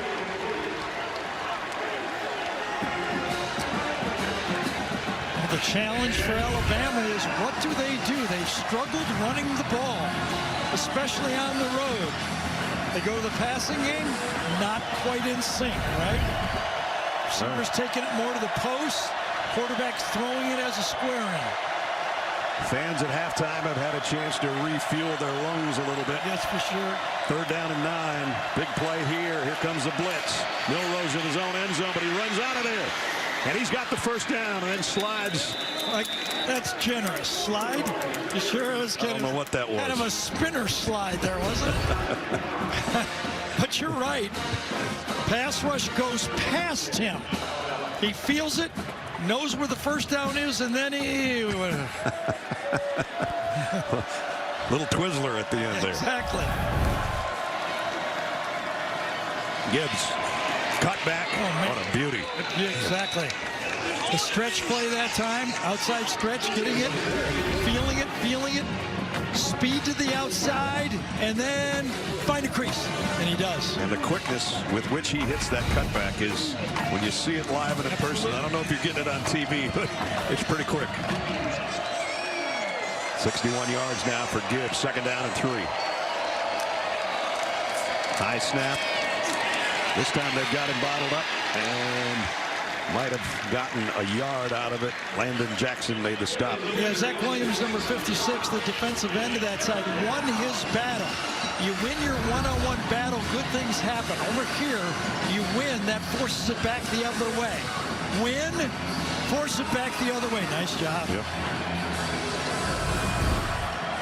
Well, they picked up a 3rd and 9. They've got a 3rd and 4 right here. McClellan now behind Milroe. It's a little sweep, and Gibbs isn't going to get there. Nice job by the Arkansas defense. He's about a half-yard shy. It is. Coming from the left side, little touch pass. Can't quite get the block that time on the safety, and gets it real close. Blair made the play and forces the punt. James Burnham in to kick for only the 2nd time today. Bryce Stevens, he's had some big returns so far through the first month of the season as well. Burnham with that Australian punt, end over end. Fair catch has already been called for and taken at the 21-yard line. So Arkansas got a stop, forced a punt. 10.5 to play 3rd quarter. They'll have it back on offense when we return. He was clean-shaven and ready for a TV interview, wasn't he? Hey, he's a good player, too. Good player. Meanwhile, his offensive teammates take over at the 22.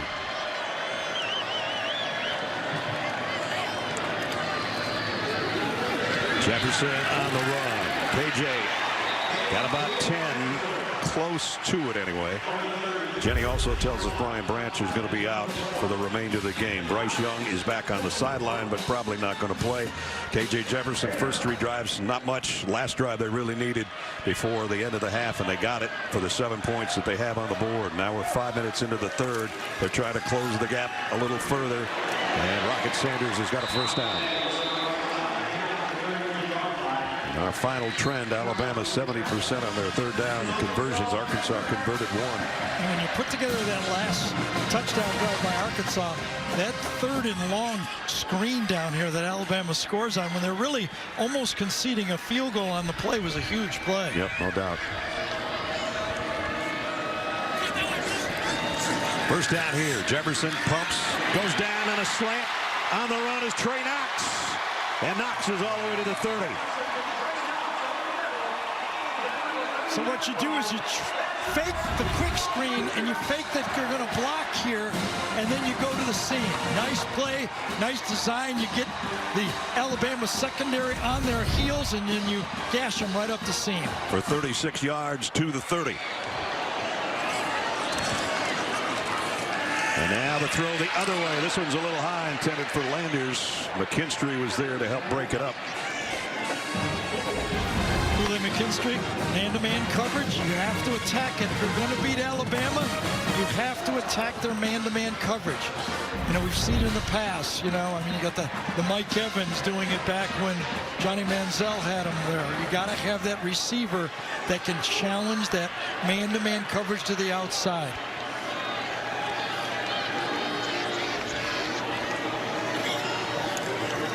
Second down and 10. Collision in the backfield, and Will Anderson says hello to Rocket Sanders.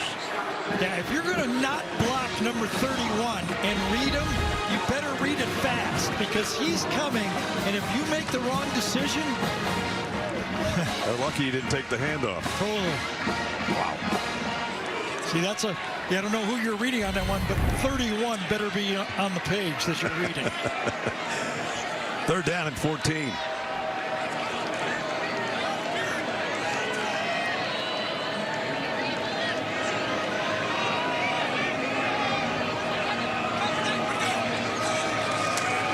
Blitz coming from toe-to-toe. Jefferson, look out from behind, has to throw at the last second, and he completed it to Sanders. And he's got a first down. I don't know how he did that. I know, when you're 6'4", 240 pounds, might be one way, and he used every bit of strength to get rid of this one, because he had Will Anderson on him, and he pulled through and made the throw. 16 yards on 3rd and 14. You don't get many of those. Sanders on the inside run now. Goes for about 4 more. Especially if you get this play and you've got a chance to get a sack, that takes you out of field goal range, and you know, you get the ball back. But completes it now, you know, for all intents and purposes, unless it's a really long yardage, Arkansas is calling plays here now like they have 4-down territory. Defense. Alabama gets caught with an illegal substitution, so they're going to move it 5 yards closer.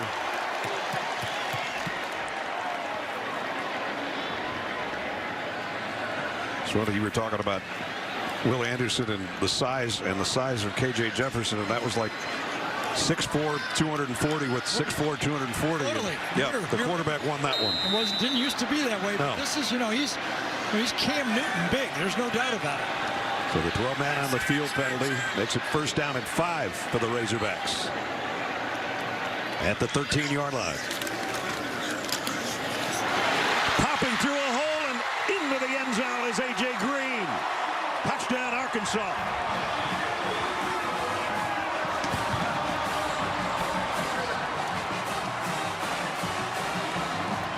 So Arkansas has caught a break.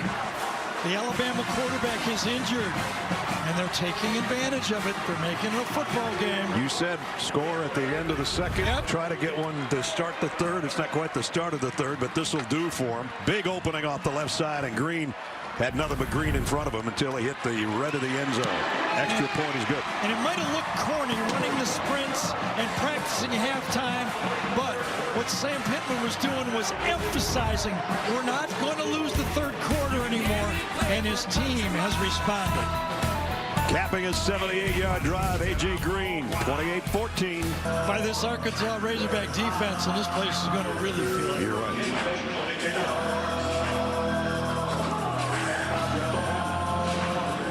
So the dilemma for Bill O'Brien is, you know, with number 9 in the game, he had a matchup that he just could depend on. Right. And felt pretty easy. He could score anytime he wanted to. Now that matchup's not there anymore. Or if he's going to use it, he's risking it with an inexperienced quarterback. Unless number 9 runs on the field, right? Exactly. Bates. And it's an onside kick. And they've got it. Sam Pittman said we were going to pull out the stops. He just did it with an onside kick, and his kicker recovered it. He's stolen a possession. He's emphasized the third quarter, and his team has responded. And he said, I love in special teams when we do something different. I know on that sideline, Nick Saban is looking at his coaches and going, why weren't we ready for that? You can't do it much better than this. The kicker is the hero. He just waited on it, waited for the last bounce, and covered it 11 yards past where he kicked it.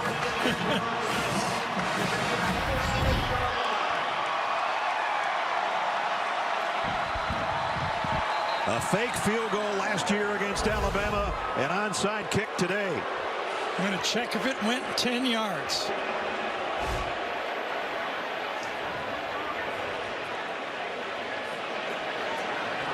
Jake Bates with the kick. We'll watch it. Remember, it's not where the feet of the players is. It's where the ball is. You can't reach across the ball line. It's 11. And he did not. No, it's 11 yards. Good to check.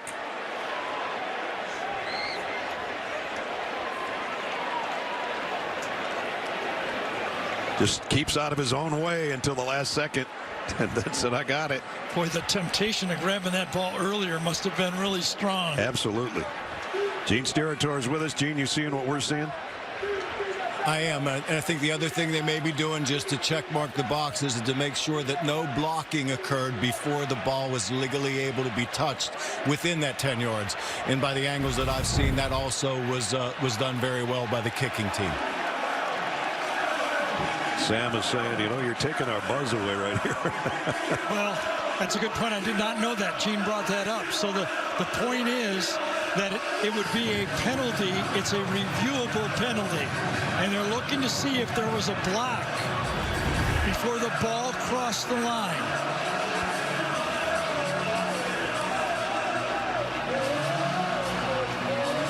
It's close. Might have been simultaneous. Yes, it's very, very close.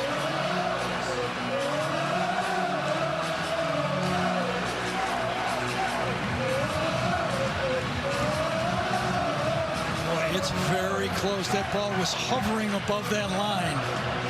Again, it was called illegal on the field. Right. It would be kind of hard to turn it around, but it's right at that line when the blocks are really unnecessary on the play. Yeah, the Bama players are so far back. Here's the call. After review, the ruling on the field stands.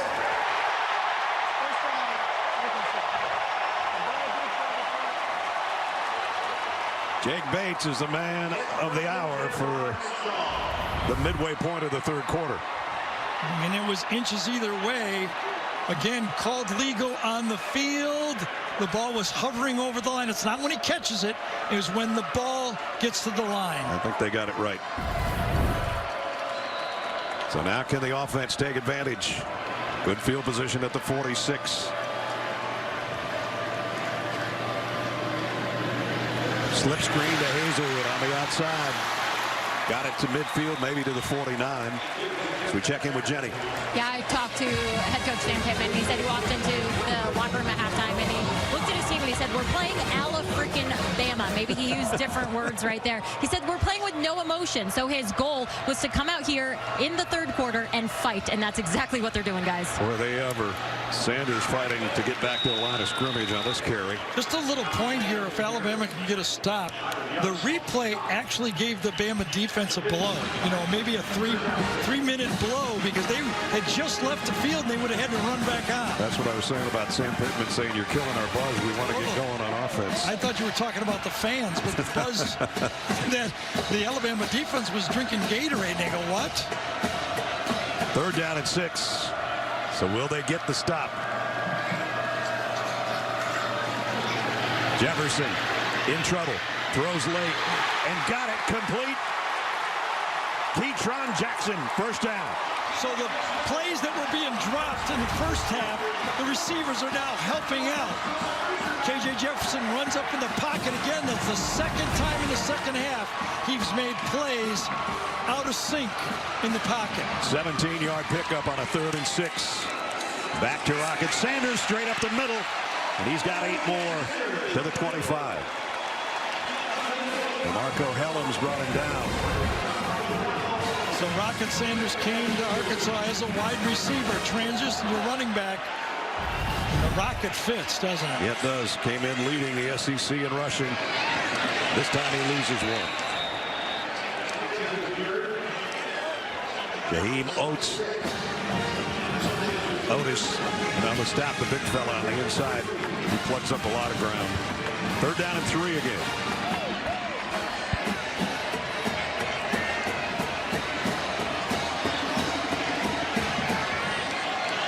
Jefferson momentarily comes up under center. He's going to stay there and go straight ahead. Quarterback keeper, and he's got the first down. He lost about 15 pounds in the offseason, but he is still a load. Obviously, one of the very few times that Arkansas will go under center. They do that because they can get the push on the quarterback sneak. You go shotgun, you get no push. Yep. So 4 runs and a couple of passes has covered 32 yards in the last couple minutes as we approach 5 minutes in the 3rd quarter. Arkansas driving.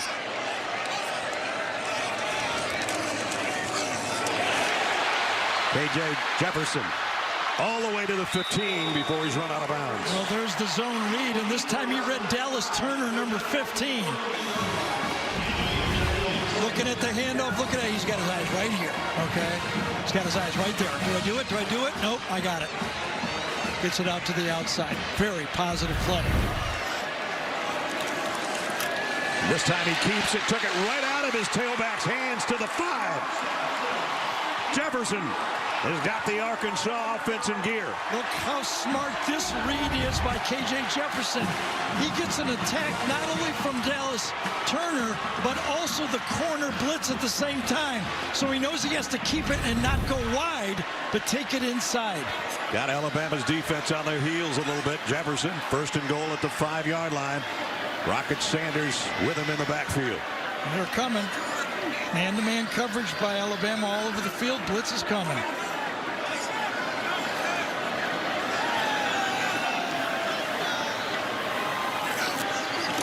Low snap. Sanders trying to weave his way inside. Maybe got one. 2nd down and goal.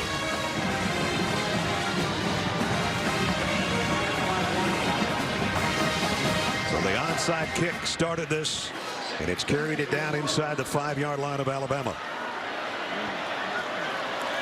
So, you know, the no-huddle up-tempo doesn't always have to go fast, but it does keep, if you don't substitute, keeps Alabama from substituting inside.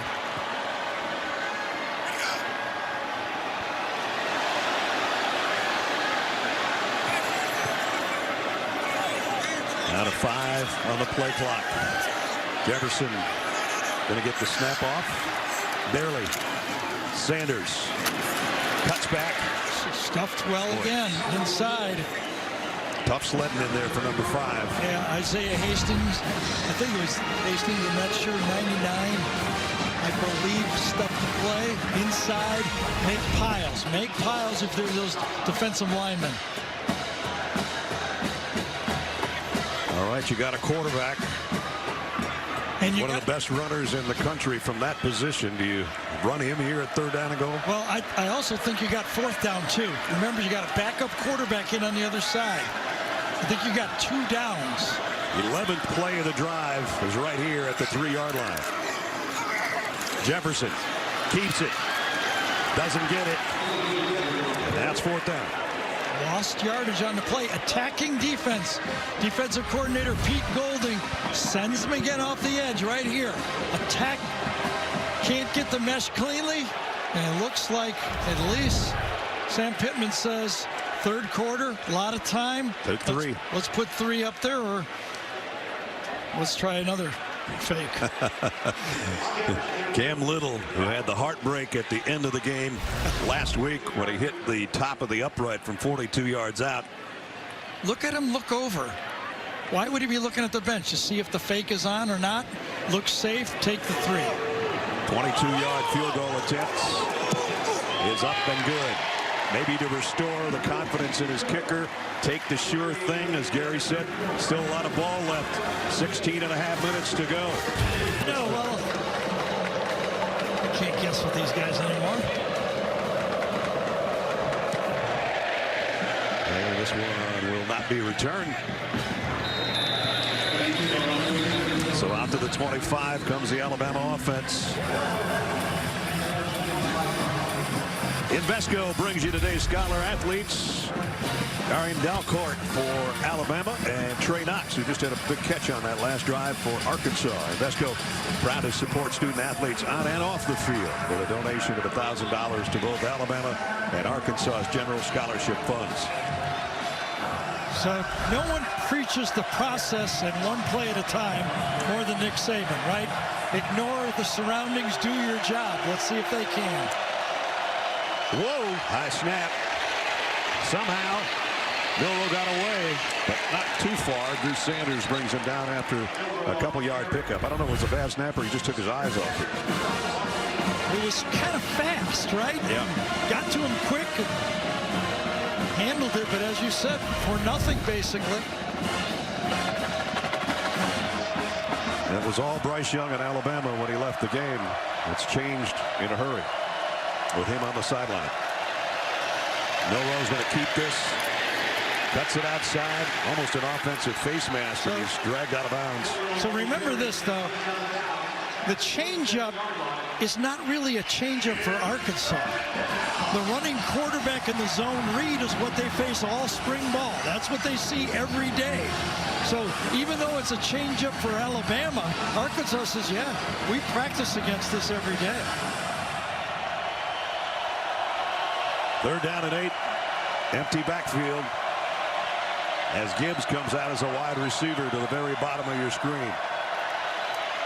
Milroe scrambling around, in trouble, flags down. We're going to have a holding call, but it's thrown out of bounds anyway, and they'll decline that and take the punt. Another stop. Started on 1st down with the mishandled or off-center snap, and Offense, number 70. they're going to get the ball back. 4-5.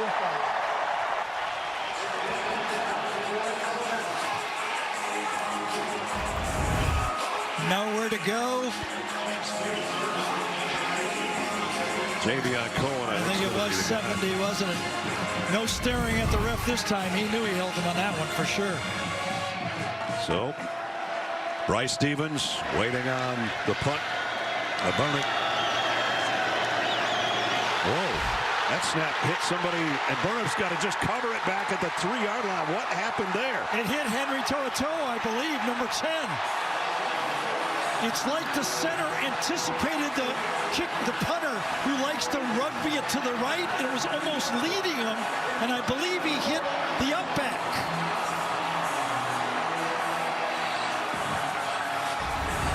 The long snapper, Hibbett. It's right in the shadows. It was hard to see. Yes, it hit the up back, and it was Henry To'o. It's almost like he was leading the punter to the right, and he let it right into the up back, blocking on the play. This will show us a better angle. There it is, just sideways. Look how far offline that was. It's like he was anticipating him to go to the right. It's hard to believe he could be that far off with a snap. A major snafu by the special teams has given Arkansas a gift inside the 4-yard line. 1st and goal.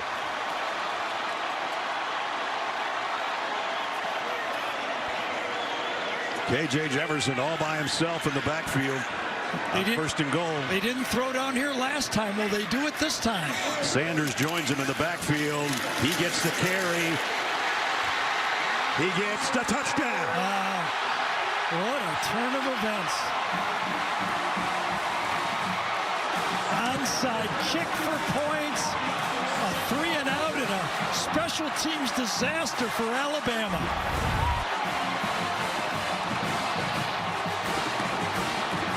Sanders just kept driving with those legs on the inside until he was across the goal line behind his big eaters up front.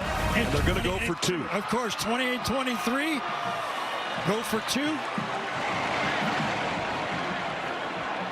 And Nick Saban tied his shoes on the sideline.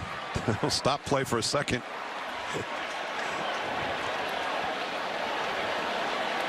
So 2-point conversion from the 3-yard line.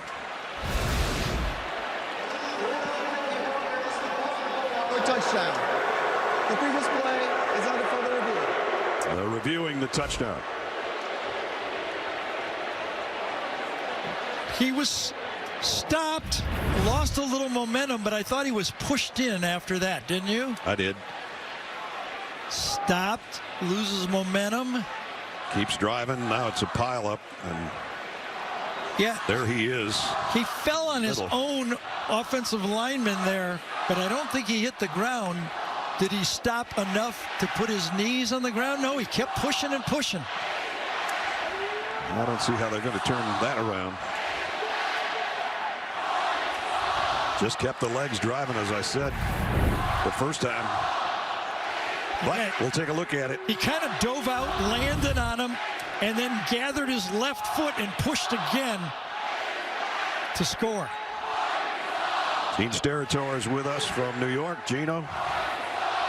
Looks pretty clear to me, guys. I think from the sky cam shot, I was looking at the left leg to see if it may have slipped down there, that knee, before he pushed forward.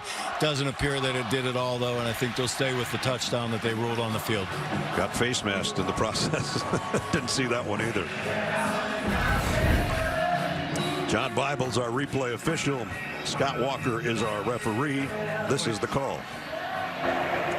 After review, the ruling on the field stands. And now it's 2-point conversion time.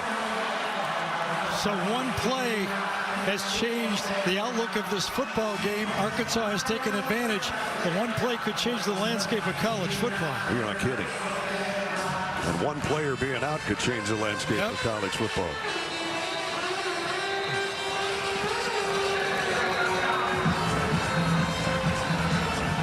So that was a 4-yard run by Sanders to get the touchdown.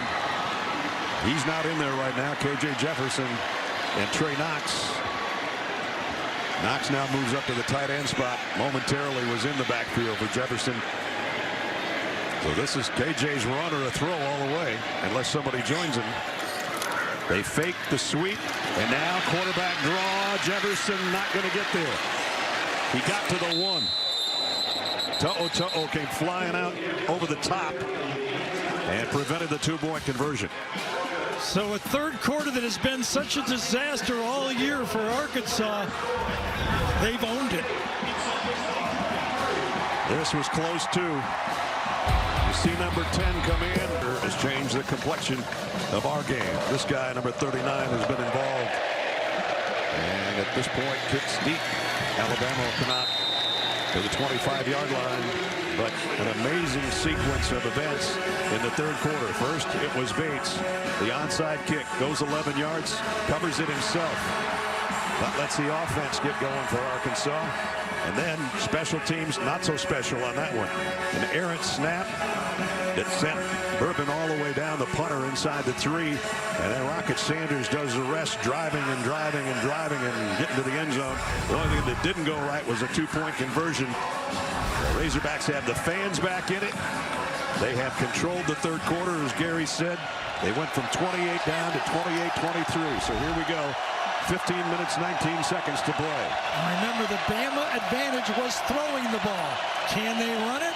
Will they run it, or will they have to go back to the pass? They don't get anything there because Bumper Poole stops Jahmyr Gibbs in his tracks. That should bring the third quarter to a close. Now, Alabama might get one more snap off here. Nope. That'll end 3. And what a third. A disaster. 23. Fans in it for this final stanza. High snap. No room trouble. Gonna go long. Man out there. Broken up at the very last moment. Nice play by McLaughlin. And the crowd goes wild again. Burton had him beat. Could have been a touchdown. Ball was badly underthrown.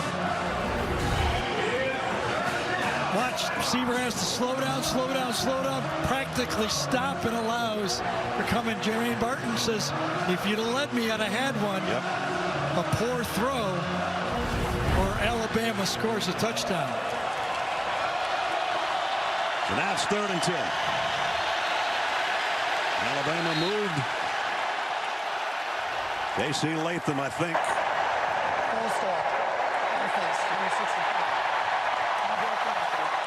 That was a call. You can barely hear it. The referee over the crowd right now. That was part of the story in the Texas game. Penalties for Alabama. But right now, it's more than that, isn't it? They don't have their main offense. They're a passing team now. And they don't have their trigger man. 3rd and 15. Milroy steps up in the pocket. He's going to take off with it, and he's getting the first down and a lot more. This is what he can do. Milroy might have scored. Did he step out? At the 2, I believe.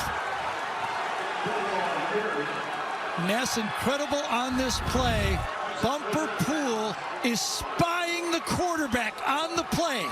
He's not covering anybody. He's covering 4. Watch this. He gets him. He misses him.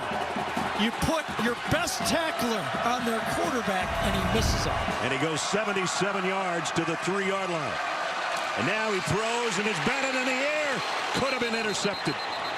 Sanders was close. It was flagged down.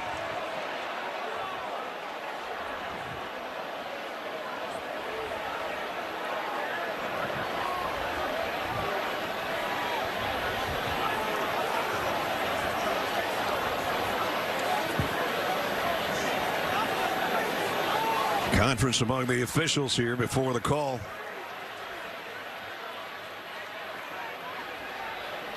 The ball was tipped, so that might have something to do with it. Offside. Defense, number 50. Out the distance to the goal. First down.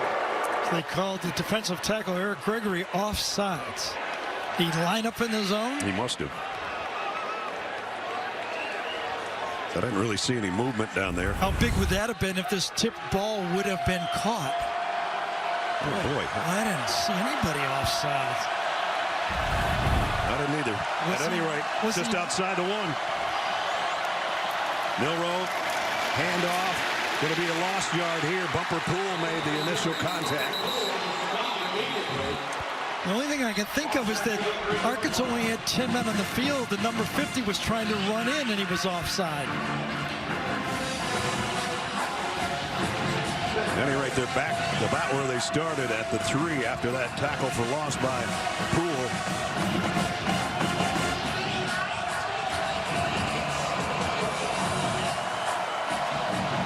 Jalen Milroy in there because Bryce Young was hurt earlier in the game. Takes the snap, gives off to McClellan, who can just walk in. Touchdown, Alabama. Well, Jalen Milroy did what he does best. Passing game wasn't there. Bumper Pool was there to spy on him, but the athlete beats it, sets it up, and look at that blocking inside. Well, the key play, as Gary said, what he does best on a 3rd and 15. He went 77 yards, and then they didn't have to go very far for McClellan.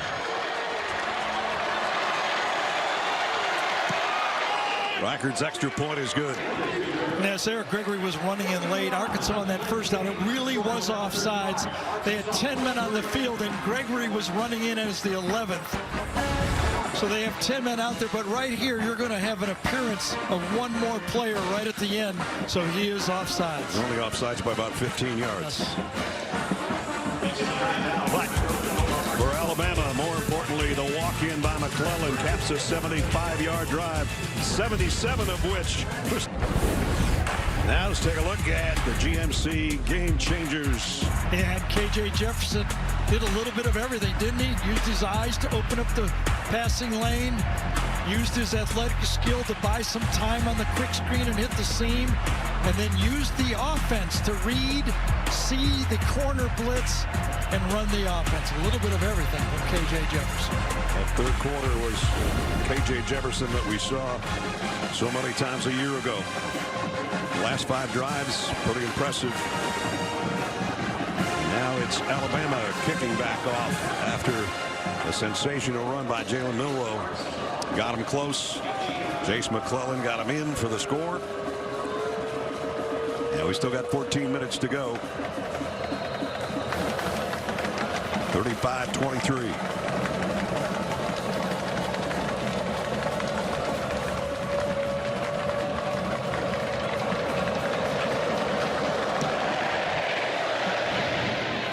And this won't be returnable, so they bring it out to the 25-yard line. So, you know, you'd like to have everybody healthy and everybody with their frontline players play, and you don't like to see anybody get injured. But the next 14 minutes could swing the whole SEC West for the rest of the year. You know, how about Milroe? Late in the half, he had a 3rd and 18. Right. Throws the quick screen for a touchdown. Here, 3rd and 15.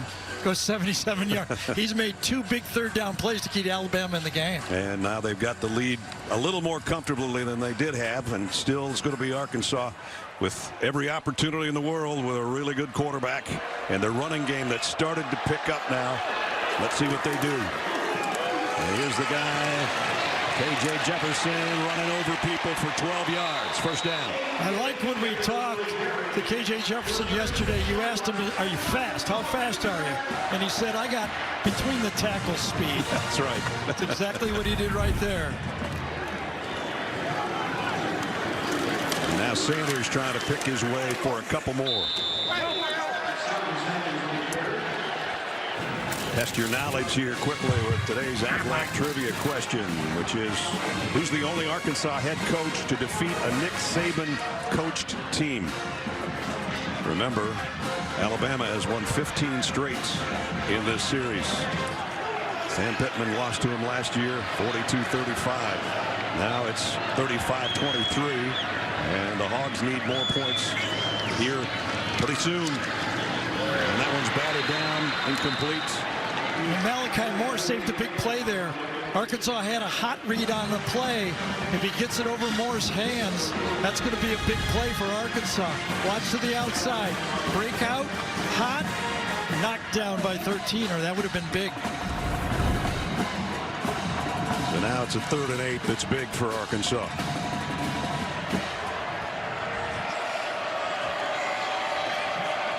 A.J. Green's going to flush out of that backfield. So it's 5 receivers and K.J. Jefferson with a blitz coming. Not going to get away. Got back to the line of scrimmage. That's it. So all week, the Alabama rushers have been told, do not go past the quarterback. Just for this reason right here. He's going to pull it down, be ready. Keep your eyes up. Keep your eyes on the quarterback. And if you do, he'll run right back to you. So that possession didn't do him any good at all. Punting time for Arkansas. You'd like to keep it out of Kool-Aid McKinstry's hands if you're Max Fletcher. And he did. Knocked it out of bounds, but at least no return. They're going to spot it at around the 28-yard line. With 12:29 remaining in the ball game, second-ranked Alabama has got the score 23 straight after Alabama already had a 28-0 lead, and their Heisman Trophy winning quarterback goes out. That 77-yard run set up the last touchdown, as Gary just mentioned. And now we got 12.5 to go, and they've got the ball back up 12. Jahmyr Gibbs, big opening up the middle, and he is going to be gone. Nobody's going to catch Jahmyr Gibbs all the way to the end zone. Touchdown, Alabama. 72 yards. Well, I tell you, somebody picked the wrong lane. Both the safety and the corner go outside from this side. See the corner? The safety, that's a safety. The corner's outside of him, gets blocked inside. Bumper pool gets taken and pushed by the hole, and he's gone. Seth McLaughlin, number 56, gets the key block. And as Brad knew, once he got in the open field, no one's going to catch him. Goes over 100 yards on the ground, 131 for Jahmyr Gibbs, and a sensational strike of 72 for number 1. Alabama starting to take control now. And The injured quarterback says, that's my teammates out there.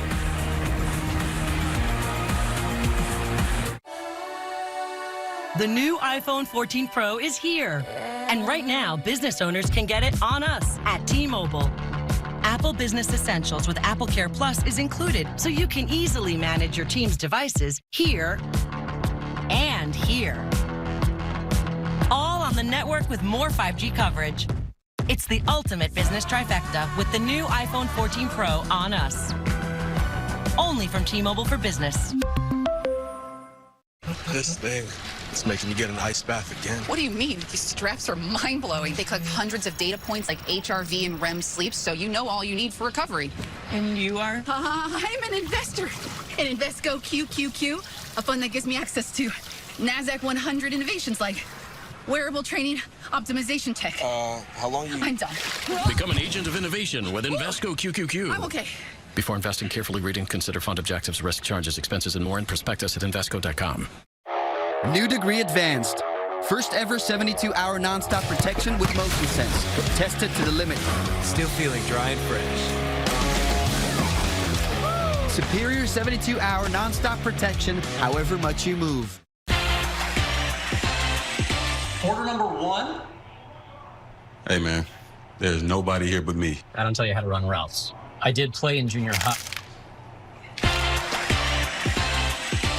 I get that. Every morning, I make a list of open homicides.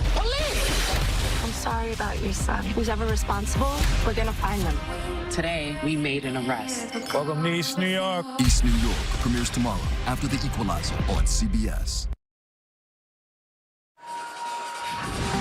Big Sunday, starts tomorrow on CBS with 2 action-packed premieres. First, The Equalizer, starring Queen Latifah, is back with an all-new season, followed by the premiere of the new CBS drama East New York with Amanda Warren and Jimmy Smits. All starts tomorrow after a new 60 Minutes here on CBS. And that follows our CBS football doubleheader. You might have to take a nap just from watching TV all day tomorrow on CBS. Well, unfortunately, Bumper Poole, the great middle linebacker for Arkansas, was in the middle of both of those runs. Just a little bit out of control. One time he can't handle the quarterback draw, and the next time Seth McLaughlin pushes him past the play with a great block. Here's the first one. Watch it. He's spying on the play this time. He's right there. He's got the quarterback all the way. He's got him. He's got him. Runs right past him. Yep. Takes it for the big play. And on the run next time, he's got the middle of the field this time. He's got to do it again. Can he do it again? Gets pushed back at the last second past the play. No coverage from the secondary. They go outside, and Alabama blocks it perfectly that time for a touchdown.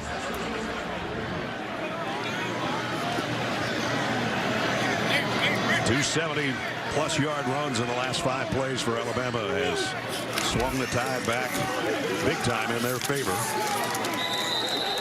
Now it's A.J. Green.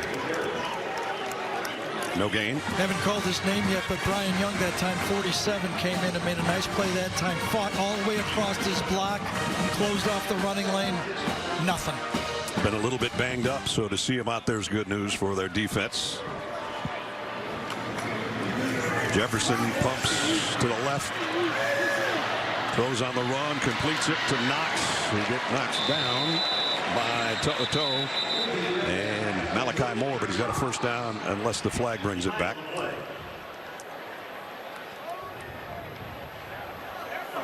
An eligible player downfield. Offense, number 51. 5-yard penalty. Second down. So anytime your quarterback is a running quarterback and they sense he's going to run, you could see it. Leads with his shoulder and arm, and then Toa comes across on the other side. So Stromberg, the center, downfield, backs it up 5 yards, second down at 15.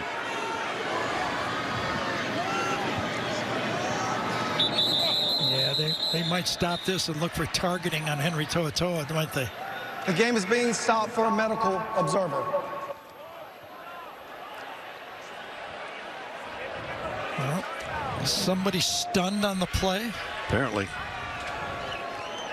Maybe it was one of.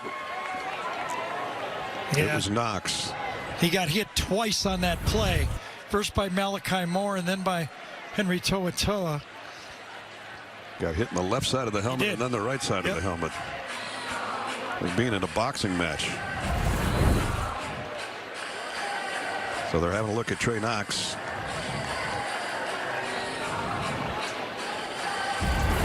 Yeah, the big pass play that Gary just showed you a little while ago.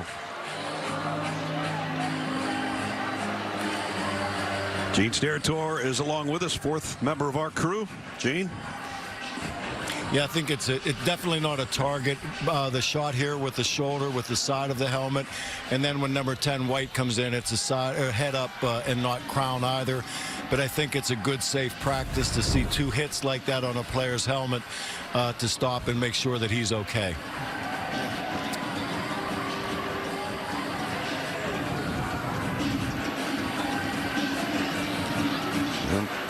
We're having a chat with Trey, and I'm sure he's saying, no, I'm good.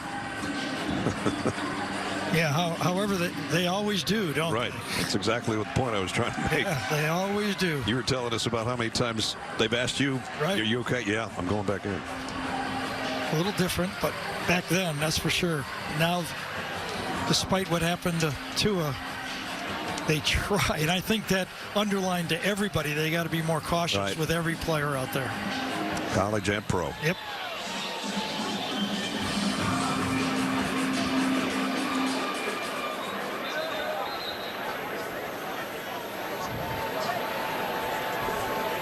And he's coming out for a play for sure, and maybe for the rest of the game.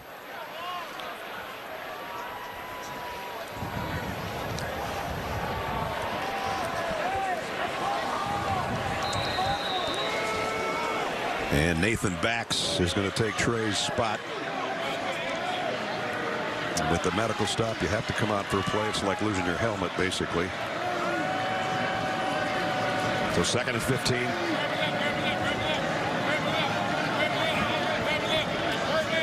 The wide receivers today for Arkansas have just not come up with enough big plays. And this screen pass is blown up.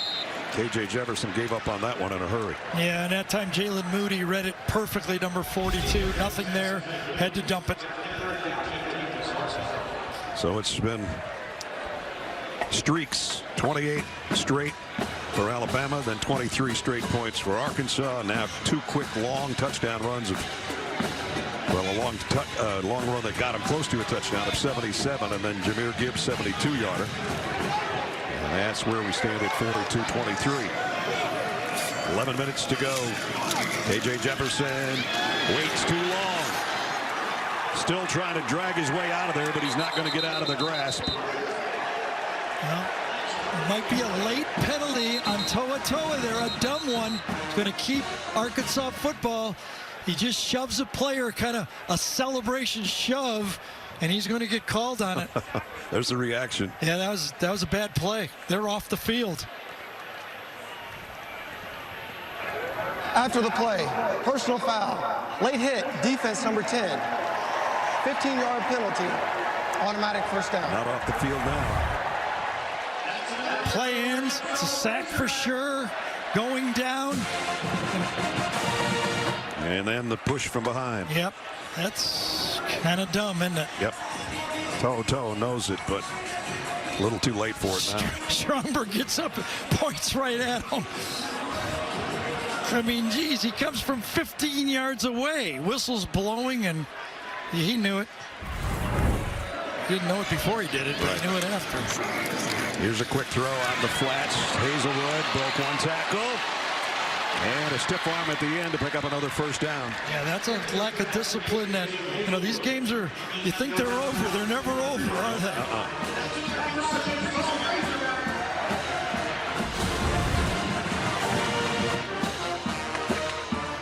Quick screen to the outside. Makes one guy miss. Good positive play. And flags down on this one.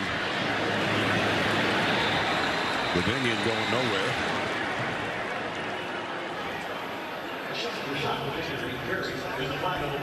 Yeah, too many men in the backfield again. It's the third one of the game. illegal formation. Offense number 75 was not lined up on the line of scrimmage. This penalty is declined. Second down.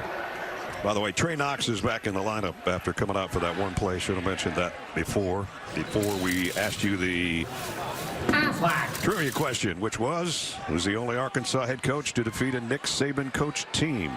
Houston Nutt, one of our comrades, did it twice, but Nick was at LSU at the time, not at Alabama. Since Nick got to Alabama, Alabama hasn't lost to Arkansas. KJ Jefferson throws a strike complete to midfield. Nice strong hands there. You know you're going to get hit. It's coming. Keytron Jackson staying all the way with it. Terrion Arnold's going to close on it, but strong hands. He stays with it. Nice job that time. Keytron picks up 17 with that grab. And Arkansas is back in Alabama territory, though only by a yard. And it's a little more than a yard now. Dominion got a couple.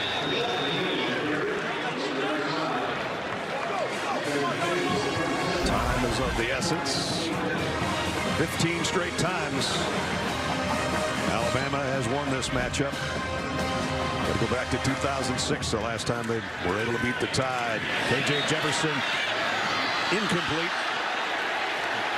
Intended for Matt Landers, and there's a flag down, so McKinstry, Kool-Aid, guess he had his hand on the Kool-Aid. McKinstry wasn't ready on this play. He was looking around to the inside. Arkansas quick snaps it.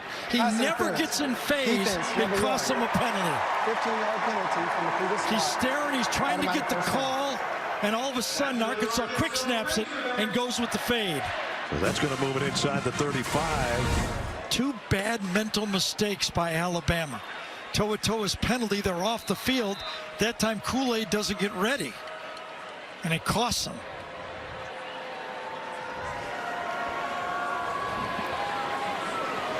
Dominique Johnson comes back in to the Arkansas backfield with a first down just outside the Alabama 32. He gets the carry. And a nice game. Dallas Turner made the tackle. Down to 9 minutes, though.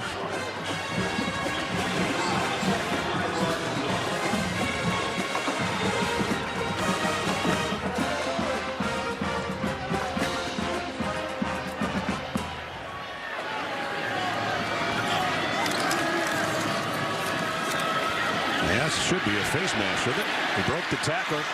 KJ Jefferson makes McKinstry pay at the end of it. Dallas Turner, number 15 on number 1. Who was face masking who? We'll find out. Well, both of them did it. Right? Who are you calling that on? I'm calling on defense. Okay. Let's see what happens. Personal foul, face mask, defense, number 15. Half the distance to the goal, automatic first down. It's like when my kids, he started it. There's the first face mask, there's the second face mask. KJ Jefferson started it, and he was the last guy to let go, and it goes on Turner. So half the distance of the goal is going to put it inside the 10. But the clock is running.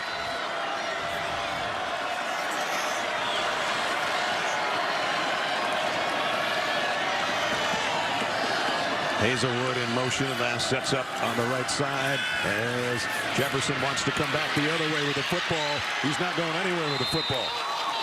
Jaheim Otis, again, the big presence on the inside. And now KJ Jefferson's down.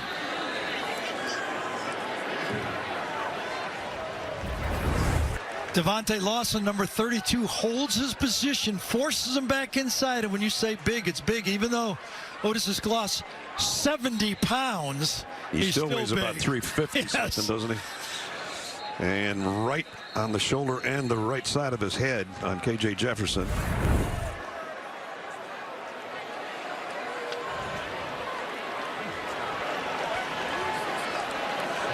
And so Cade Fortin comes in at quarterback. So we're in the backup quarterback situation for both teams. Started out in North Carolina, transferred from USF. Wants to throw and lobs it to the corner. Broken up. Intended for Matt Landers again. McKinstry back there. This time he was paying attention. I think Nick Saban is still saying, why was the face mask just on us? There was 2 of them there. McKinstry in good position, great phase, and Landers basically has to knock it down. It would have been intercepted. Got to get ready. When you're playing corner, you've got to get in position. You start late, he's by you. Jefferson's back in after one play by his backup. 3rd and goal, but it's outside the 15. Pumps to the right, goes to the end zone, overshot everybody. It's 4th down. 19-point game. Sam Pittman's going to take 3 and make it a 2-score game.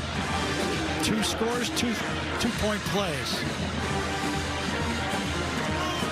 That's a lot of 2s with just 7:41 to go. I don't think you have much choice. You're not going to pick up.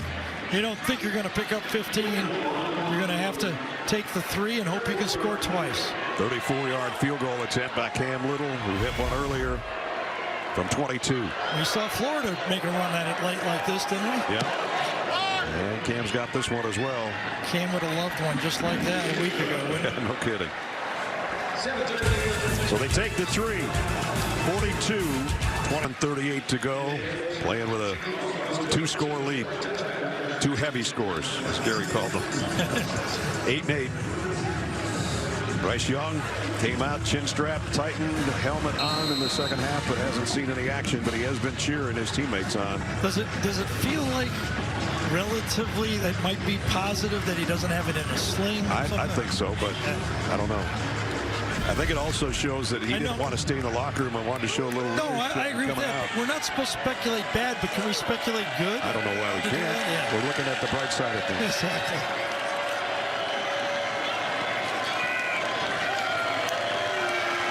One of the bright sides, they got this guy playing tailback, but Bumper Pool says, you're not getting away from me this time. Yep.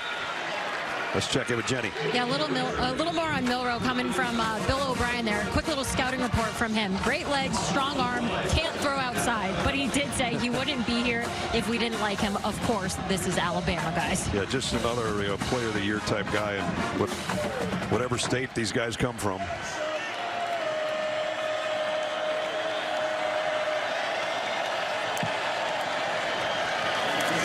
Gibbs.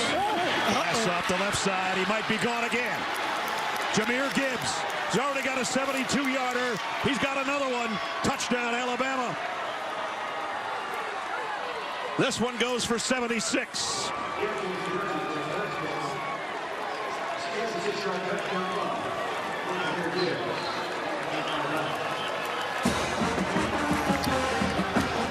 Bryce Young's going to go to meet him when he gets to the sideline. Well, he showed it all there, but the line started it. They started it, creasing it.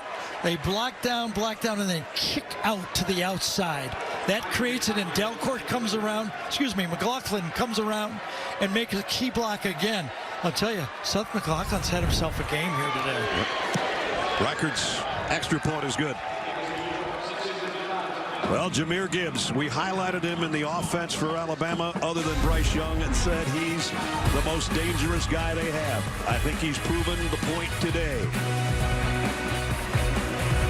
2 touchdown runs of 70+, and number 1 has number 2 in command. Give that guy space. I don't think so. Remember we said at the end of the third quarter, Alabama had -1 yard of total offense. Now they're running for 300 yards over the game, 221 in the fourth quarter, basically, right? I mean, what a rushing attack. And the big runs, I think the key one was the quarterback Milroe's run, wasn't it? Yeah. 3rd and 15. That's when Arkansas really believed one stop and we can make this really, really uneasy for Alabama. After that play, they kind of seemed to lose their heart. So Cade Fortin's going to stay in a quarterback for Arkansas. And even though K.J. Jefferson came back in for a couple more plays, looks like he's going to be his game the rest of the way here. A.J. Green Lost his mouthpiece as he got hit. I think this guy's going to be a weapon of choice for Alabama the rest of the way. And Alabama fans, I mean, there you go. That's Kenyon Drake. For me, my eyes, he's an Alvin Kamara type back. Both of them are pretty similar in the NFL, by the way. Well, Jameer, I mentioned, was Georgia Tech's about their only offense last year, it seemed like, in a 3-win season. And when he transferred over, having watched him play at Georgia Tech, my thought was, when he gets it figured out and gets introduced to his new teammates, he's going to be pretty good. Well, this transfer portal's worked out pretty good for Alabama. Yeah, you think? Years, don't you think? Jameson Williams last year. This guy this year, 2 breakaway players. Wharton going deep, overshoots everybody and completes 4th down.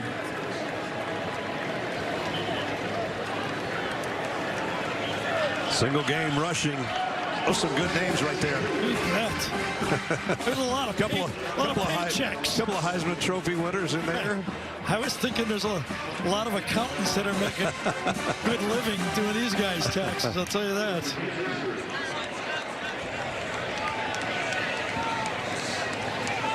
So Fletcher's got a kick again on 4th down and 7.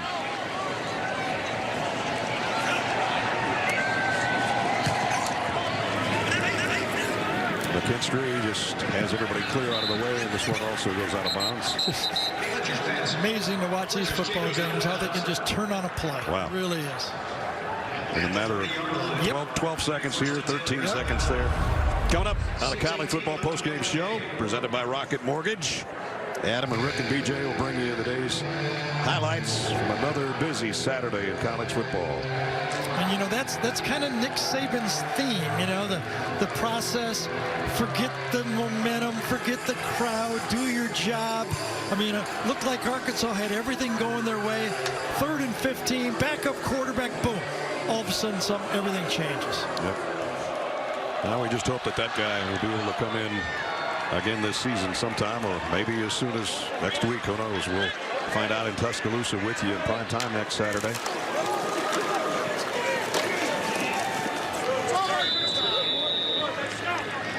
And Alabama won't lose the number 2 ranking, even though they gave up a bad 3rd quarter. Tonight, number 1 Georgia playing Mizzou on the road. Ohio State saw Rutgers have a 7-0 lead and then pretty much ran away with that one. Michigan beat Iowa. Clemson and North Carolina State, big game in the ACC tonight. Kentucky lost to Ole Miss 22-19 in a game that was just kind of stuck in gear there in the 4th quarter and never really changed. So that'll keep Ole Miss in the thick of things. Roydell Williams now getting some carries. Jahmyr Gibbs' days, I'm sure, done. Now, the surprise of the SEC this year has got to be Texas A&M, don't you think, though? I mean, everybody had them penciled in that they were the 2nd most talented team. That big matchup at Alabama. Everybody thought we'd have 2 undefeated teams, and A&M struggling. Of course, they did hand Alabama one of only their 2 losses last year, so it'll be a rematch of that one that we saw at College Station. And the ball is out.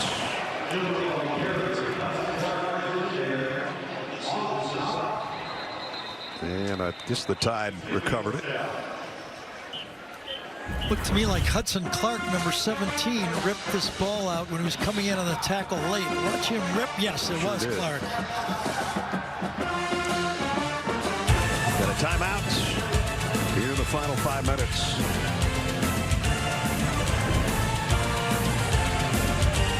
With the punt upcoming from Burnett.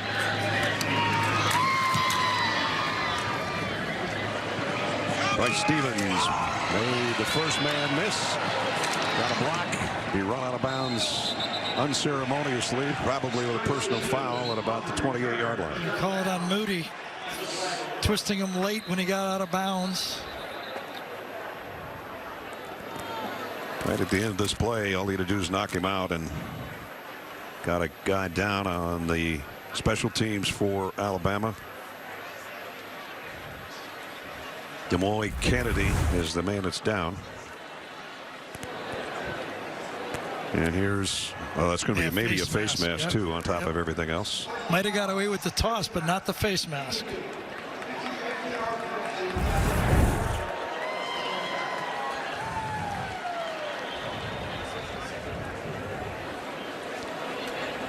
Working on the left leg of Demoy Kennedy. Yeah, unstable leg right there. You know, nobody ever wants to get hurt, but it's toughest to get hurt when the game's basically over like this.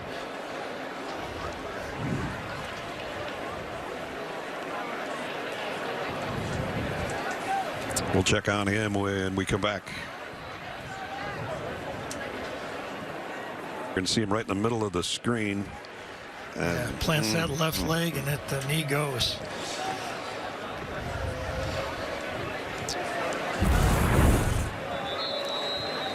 Putting a little bit of pressure on it as he gets help to the locker room. Meanwhile, with the flag, the personal foul, the line of scrimmage is a 45 after the punt return. Cade Fortin in at quarterback for Arkansas.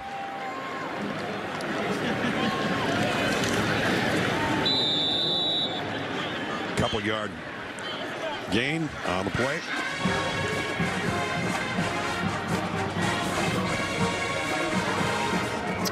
Sean Parker Wilson on the left. John came up to me before the game and he said, you know, who's the last quarterback that's lost here? They still love me because I'm the guy. Oh, he's the guy. 2006. While we're talking about radio, I want to send our wishes out to Eli Gold, longtime play-by-play man for the Tide. Eli's been doing it since time began. I don't know, but he's having some health issues. Eli, we miss you, buddy. And Chris Stewart filling in for him, doing a great job over there in the booth, along with John Parker that Gary's talking about. Everybody misses Eli, especially when they're on the same side and he comes into the booth and visits with us. That's a great time.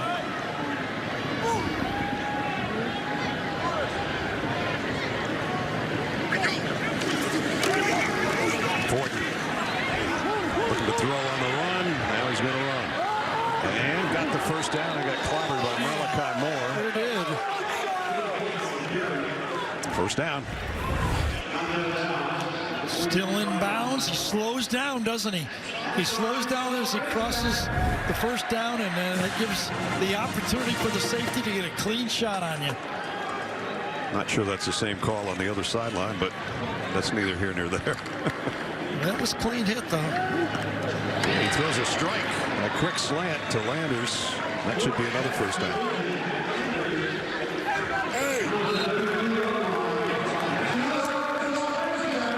Well, the crowd came out decked in red today, hoping for an upset. They're going to come up short. There's a nice spin move by Hazelwood. And he's trying to get the defenders off him. Does get it inside the 20 to the 18. Well, that's when the receiver really has to feel that pass. When that pass slows you down, do the spin move, go the other way.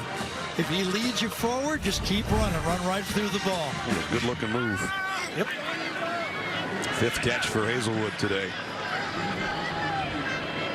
In the red zone for the Razorbacks. Fumbled snap by Fortin. Now Will Anderson. No, it's not Will Anderson. Defense giving chase. He throws it away. It was Chris Braswell who was applying the pressure.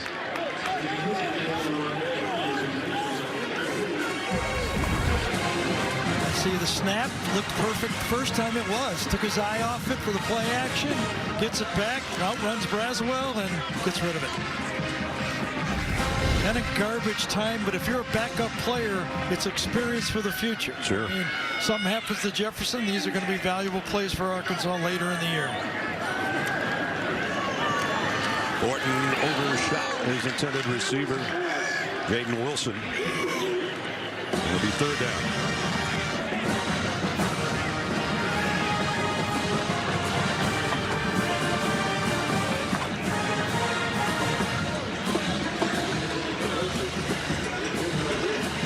Third and 10 at the 17. Put Will Anderson back in the game now on 3rd and 10. Going to be matched up against Luke Jones, number 70 on the left side. There's the matchup right there. That wide split. Here he comes. Throws over the middle and complete to Nathan Bax, the tight end who came in earlier for Trey Knox when he was shaken up. It's 4th down. 4th and 5.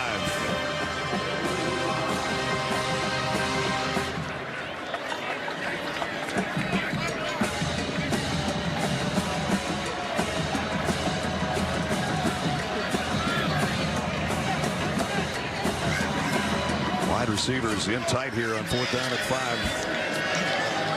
Last chance for Arkansas.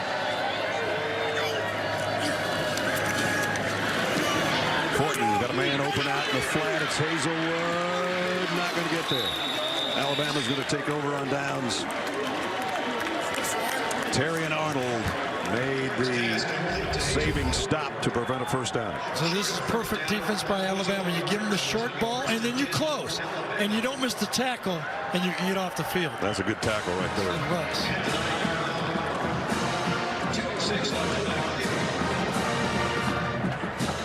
Wrap up, wrap up, wrap up, he did. So Alabama takes over with 2 minutes to go. Arkansas still has 2 timeouts remaining. I don't know if they'll choose to use them or not.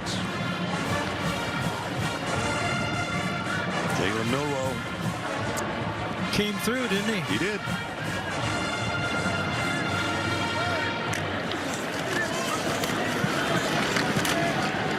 Trey Sanders getting a call for a yard or so.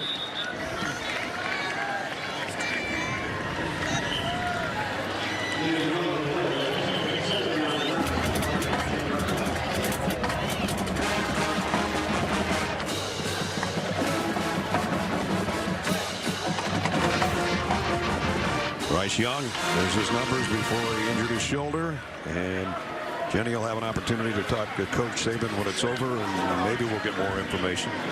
Just like the fact that he's always smiling, but that's kind of like Bryce Young's normal attitude about everything. So I like the way you put it. Maybe we'll get more information. Well, maybe not. All you can do is ask the question, right? That's right. You might not get the answer you're looking for. Sanders, a couple yards shy of the 1st down. Mississippi State had a big win at Texas A&M, and Arkansas goes to Mississippi State next. That won't be easy with Will Rogers and company slinging it around. Alabama goes back home, as we talked about, against the Aggies next Saturday night. And there'll be some happy Alabama fans because they've been questioning things, and they probably still have some questions and some things that Nick Saban's going to say we have to clean up, especially that 3rd quarter. But I think talking about we can't run the ball and all that nonsense has been put to rest, at least for one day. Yeah, all the questions will go about number 9. What's his health? Right. Will it be in the future if we don't have Bryce Young? Or if he's nicked, how long will it be?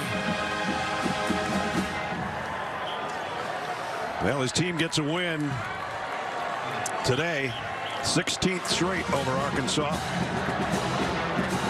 49-26.